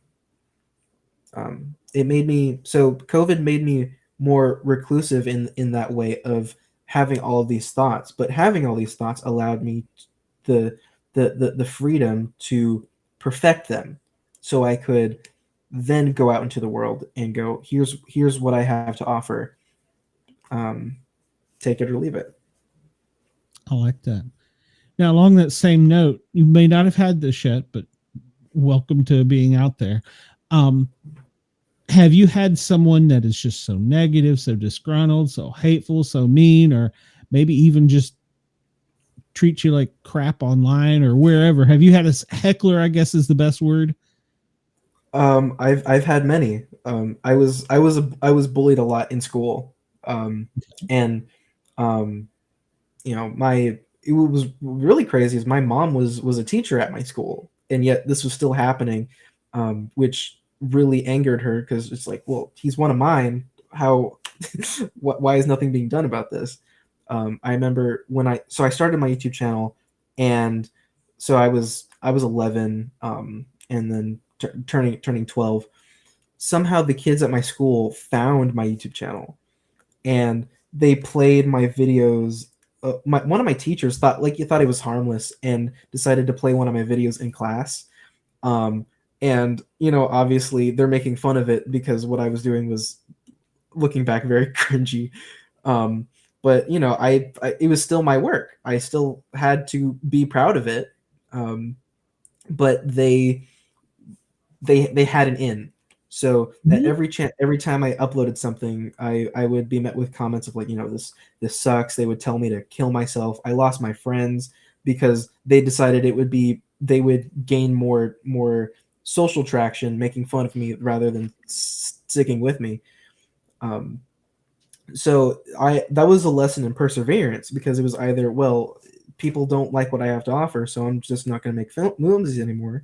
But that was something that made me happy. I got to tell stories. So I had to realize that it was just talk, and that there's nothing that they could say that's worth me throwing in the towel.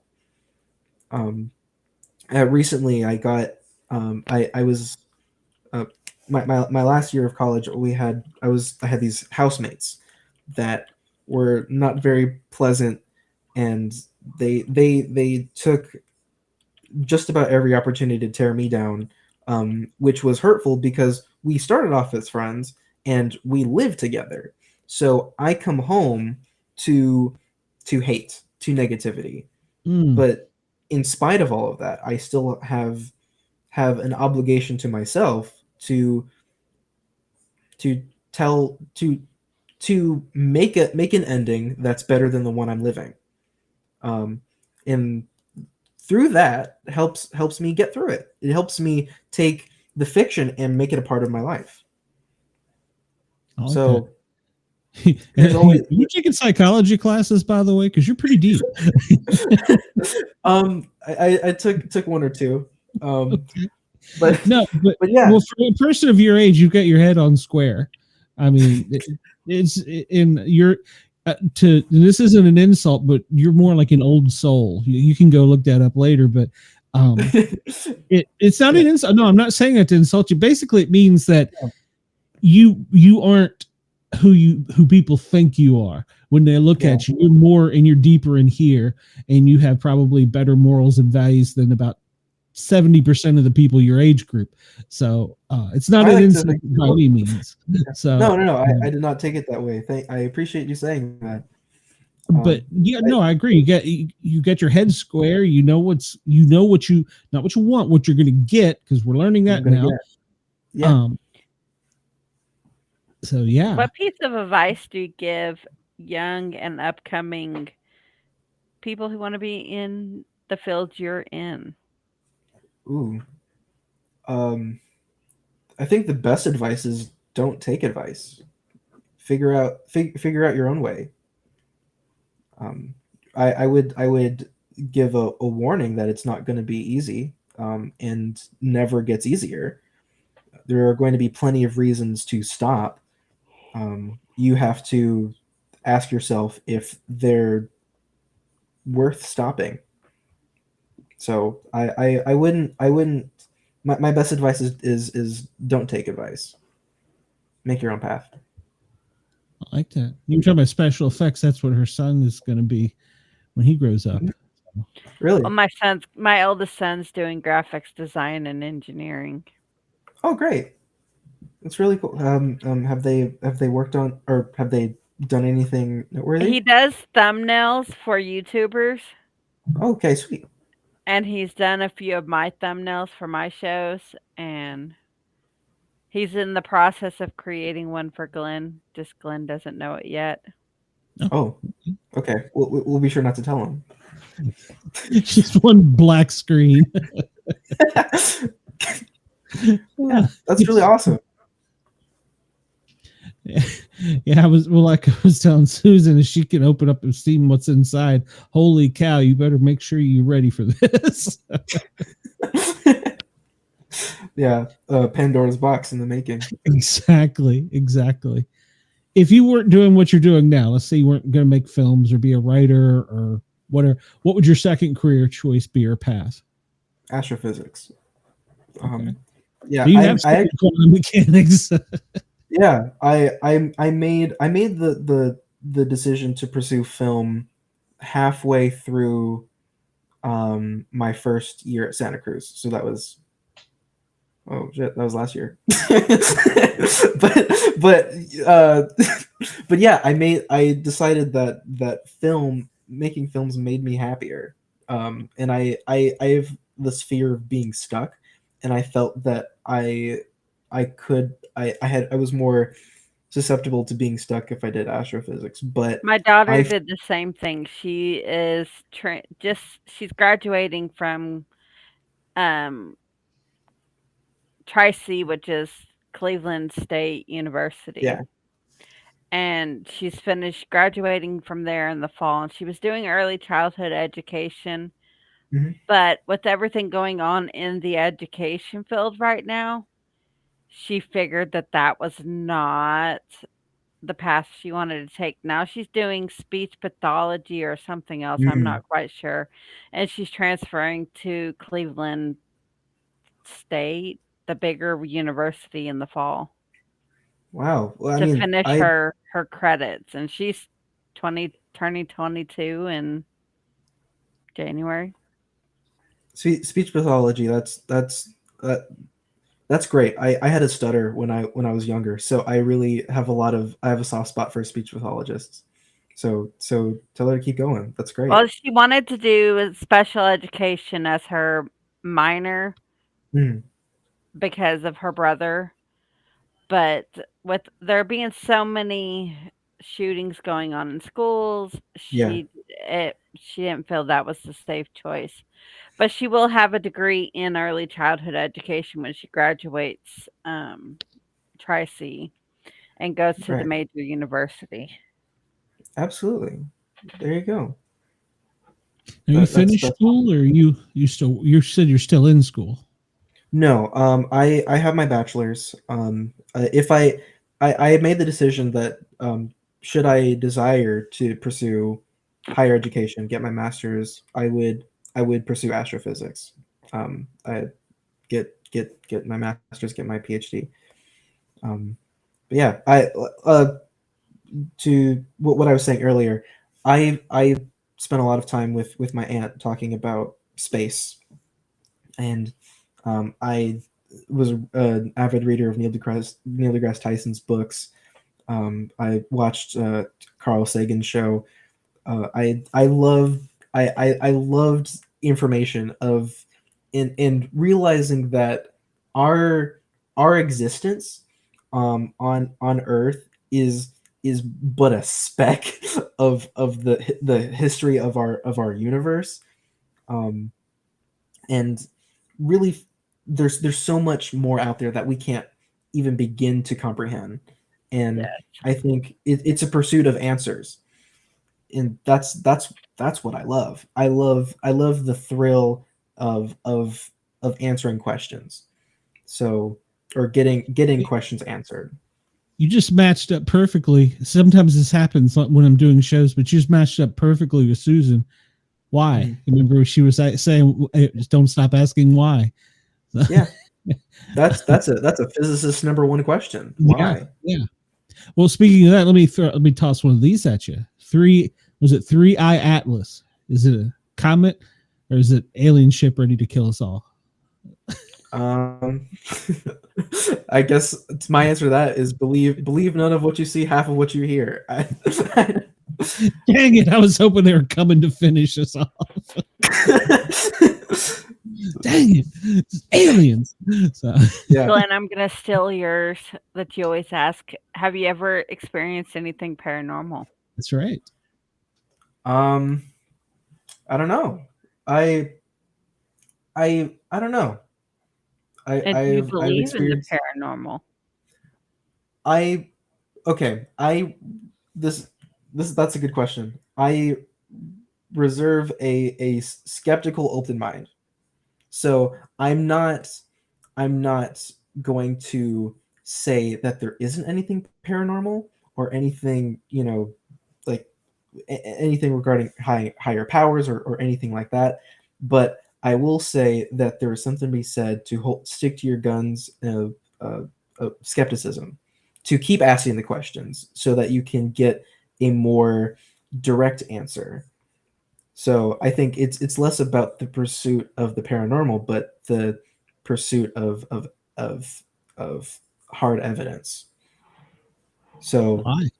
Yeah. yeah, The why? why? Exactly. The why? Yeah. I, Because I think it's a very fascinating subject. So I love to read up on it. Have a conversation with Susan. Yeah. yeah, she's deep. And when you do your horror stuff, you got to talk to Harley. She's my horror expert. So, Oh yeah. she knows everything about horror. That's not my forte. So Sure. I prefer comedies and superhero.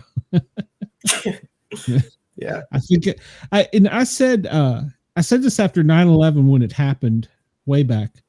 Mhm. There's going to be a shift in the way they do things in Hollywood. And I said this, we're not going to have war movies. We're not going to, and there came in right after that, superhero movies were trying to, get yourself out of that rut, because people in our age group, that was the worst thing that had ever happened. Your age Right. group, COVID was the worst thing, and so I said Hollywood's going to shift that. And I told this, I said there was not going to be war movies anymore because we're actually in a war. Right. We're gonna have stuff to get us away from the war, and that's exactly what they did. And now I'm waiting to see when the aliens are coming with with all the comments and stuff. That our government releases something new every day, whether you believe that or not. But so. Yeah.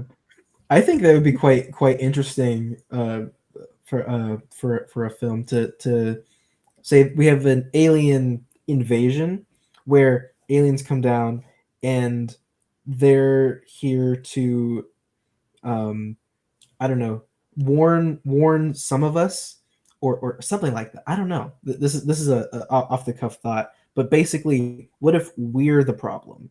We're the problem, and they're here to sort of vet a solution where I they always they want see to look for an answer.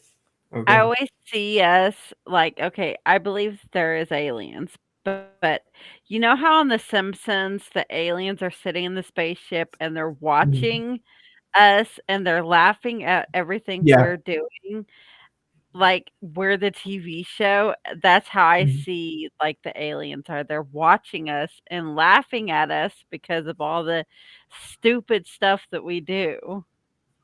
Yeah. Yeah, Well, there's plenty to watch, isn't there? there's a new show every minute.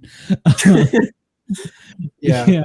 Well, what if the aliens are coming back to fix us? That's the other thing. Yeah, when you said that, one of the guys that I got in the woods with when we do Bigfoot research, and he taught all these young people. He was we called him Grumpy. He was an old retired cop did search and rescue out in California, come here to retire and with his grandkids. And he said, you can go out there and you can woods, you can bang trees, you can yell all you want. You ain't gonna see him. Right. That's why we're out here, is to see him. He goes, stay in the woods long enough. They're going to come to us. We're going to be their entertainment. I was like, Ooh, huh. that's a And he hard was line. right. He was right. I had the most experiences with any type of cryptid creature or alien creature you could possibly have after about day 3 in the woods by yourself. Yeah. Yeah. In Santa Cruz, I mean, the woods is the campus. So, I've had some spooky stuff happen. Or like I would hear things and go, nope, no, thank you. Yep, Yeah. that's me. It's I'll go chase big furry things in the woods, but something I can't see. No. The white half of me going, huh? I wonder what that could be. The black half of me going, you got to get out of here right now. Wasn't there a comedy about paranormal about black people freaking out? Oh my god! And it was like they did just that. They were like, the white people were like, huh? And they were like, oh hell no, we're out of here. And well, that's how they got killed. They wanted to go into that barn. Like a scary movie or something. Yeah, they went into that barn. That's how white people went to die. Mm-hmm. Yeah, it's funny, but true. Yeah, there was a ghost show on called Ghost Brothers, and actually a group of guys out of Atlanta here, black guys. They own a barber shop in Atlanta. They're pretty popular, and they would go because they wanted to see if there was something real. And when something would happen, they would scream like little bitches, and the film crew's still in there while they've done DS the building. But that was kind of their shtick. They would find things, but they were like, no, we don't want to prove that. Yeah, no, so some things happen where okay. Recently, our ice machine has been making a louder noise in our fridge. So I'll be sitting in my house, and then I'll hear it'll be like midnight or 1 o'clock, 2 o'clock, and you'll hear dum dum dum dum. I'm like, oh, okay. Well, I can't go investigate at the moment, so I think hiding under my covers will have to do. Close my eyes, I can't see me. Yeah, exactly. Well, see, my crazy self would get up and go investigate what that was, and well, yeah, you take a deep breath. I have a lightsaber, and I'll eventually work up the courage and go around, and then put on my anybody there, huh? And then obviously nobody's there. And my parents were wondering why you run your Spidey drawers with a lightsaber. My Spider-Man underwear with my lightsaber. I'm Your mom just looks like this. There's something wrong with that kid. So. Every day. Yeah, me too. That's great. Well, Susan was just saying the electrical things, the energy things, that's some of the things that they could control the easiest. Just some that out there for you, a little food for thought. So, okay, your refrigerator could be haunted. Oh no, they're gonna touch my leftovers. Never gonna get that Chinese back. Oh no. But the chow mein was fresh. That's it. That's a movie right there, The Haunted Refrigerator. Heck yeah. Grayson, you've been a great guest. You've made us all laugh. And I can't wait to see some of your projects. As you go along and get some of them done, I'd like to have you come back and maybe spread your laughter a little bit more with some of my fans. And YouTube's touchy about showing things, so I can't necessarily show things, but we can sure talk about stuff. So yeah, absolutely. I appreciate the both of you having me on and engaging in a quality conversation. Absolutely, that's what we're here for. And I still don't tell your dad, but I gotta book him. So okay. He's playing hard to get. He puts you out there as bait first, I guess. I don't know. that sounds like my father. Sounds like most old men. Yep, that's him. So yeah, he goes. I totally heard that ice machine, but I'll have him go ahead and figure it out. Yeah, exactly. So yeah, please come back as your projects come along and let us know. Because like you've got something to give that is a different perspective than a lot of us. Even my generation, we were never, forced out of school. So everything you have is a different perspective for that. So, and I'm glad. And you do sound like, and I wasn't kidding. You sound like a kid with your head on straight. And so, well, if that's the least I can do, just go look up Old Soul, and you'll either block me or. Yeah. So, if I'm an old soul, I don't think I'll be able to work the darn computer. We'll see what happens. When you figure that one out, come let me. I'm screwing it up all the time. This is just duct tape and Band-Aids right here. Yeah. Grayson, I know it's early where you are, but have a great night. And Yeah. I appreciate you for coming on. It's been a lot of fun. And in the show links, I can't do it. Well, you put stuff on YouTube. When you initially put it up, you can't put everything. But when we're done post edit, I've got your link to your YouTube, and I've got your GoFundMe up too. So hopefully we can help you that way. But yeah, YouTube won't let you do but like 1,500 characters when you first set it up. So yeah. But I got you and Susan both in there. So I would say Thomas or Dad. He's a good show. Well, thank you. Yeah, thank good show. It was, and I do appreciate your time. And you can go tell him that I'm not that bad. So I may bite, but I'm not that bad. So likewise. I genuinely appreciate this opportunity. This has been very fun. Yes, sir. Come on back anytime. You're welcome. So we'd love to have you. We'll see you, Grayson. All right. Bye. Take it easy. All right. Night. This has been a great show. Yes, I almost canceled it. I was on. It was on there. You didn't. Yeah, I am.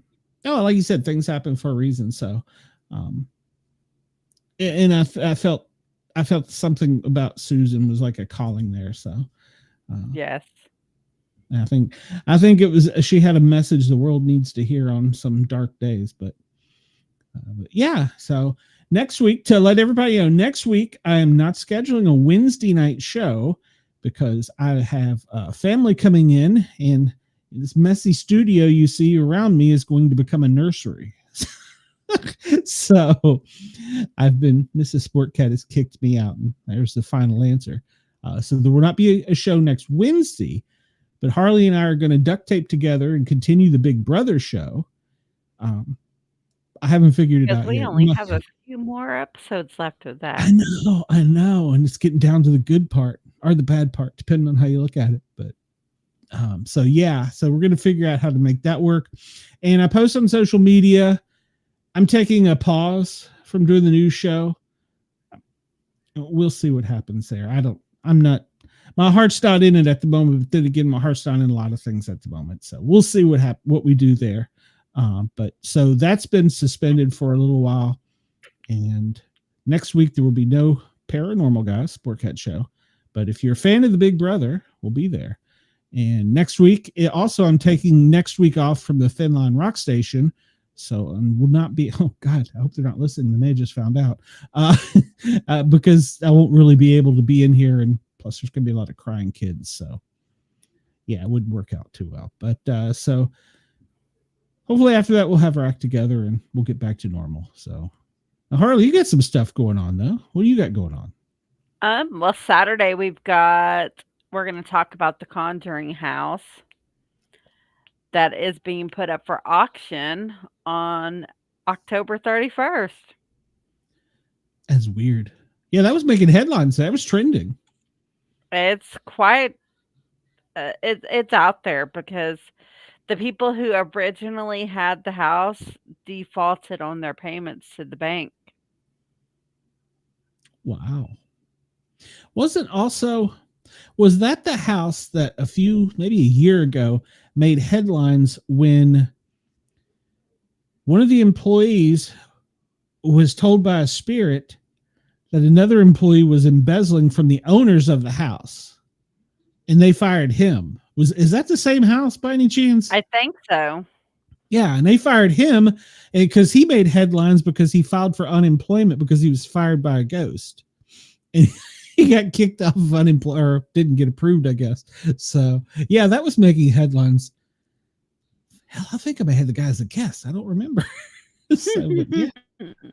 Well, it starts to run together. I mean, I've been doing this every Wednesday night for going on 3 years now. So not everyone, but most of them. So and do two a night. So it's a lot of contacts. So, and that was the Thin Line Rock Station messaging me. Guess they're listening. Whoops.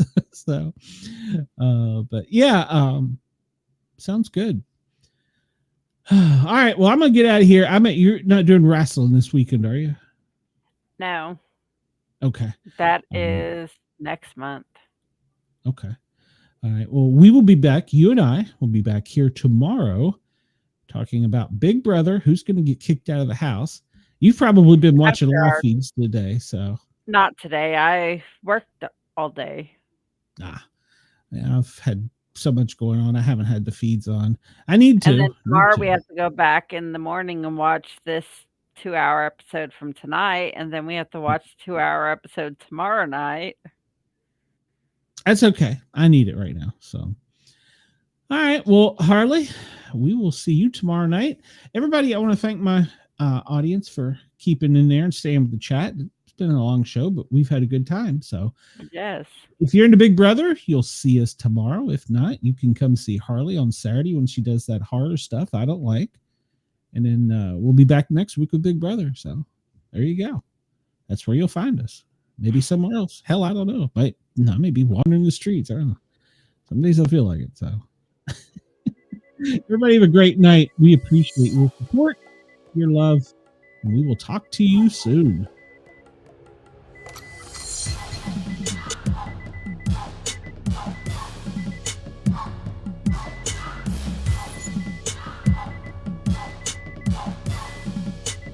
We have a 138 at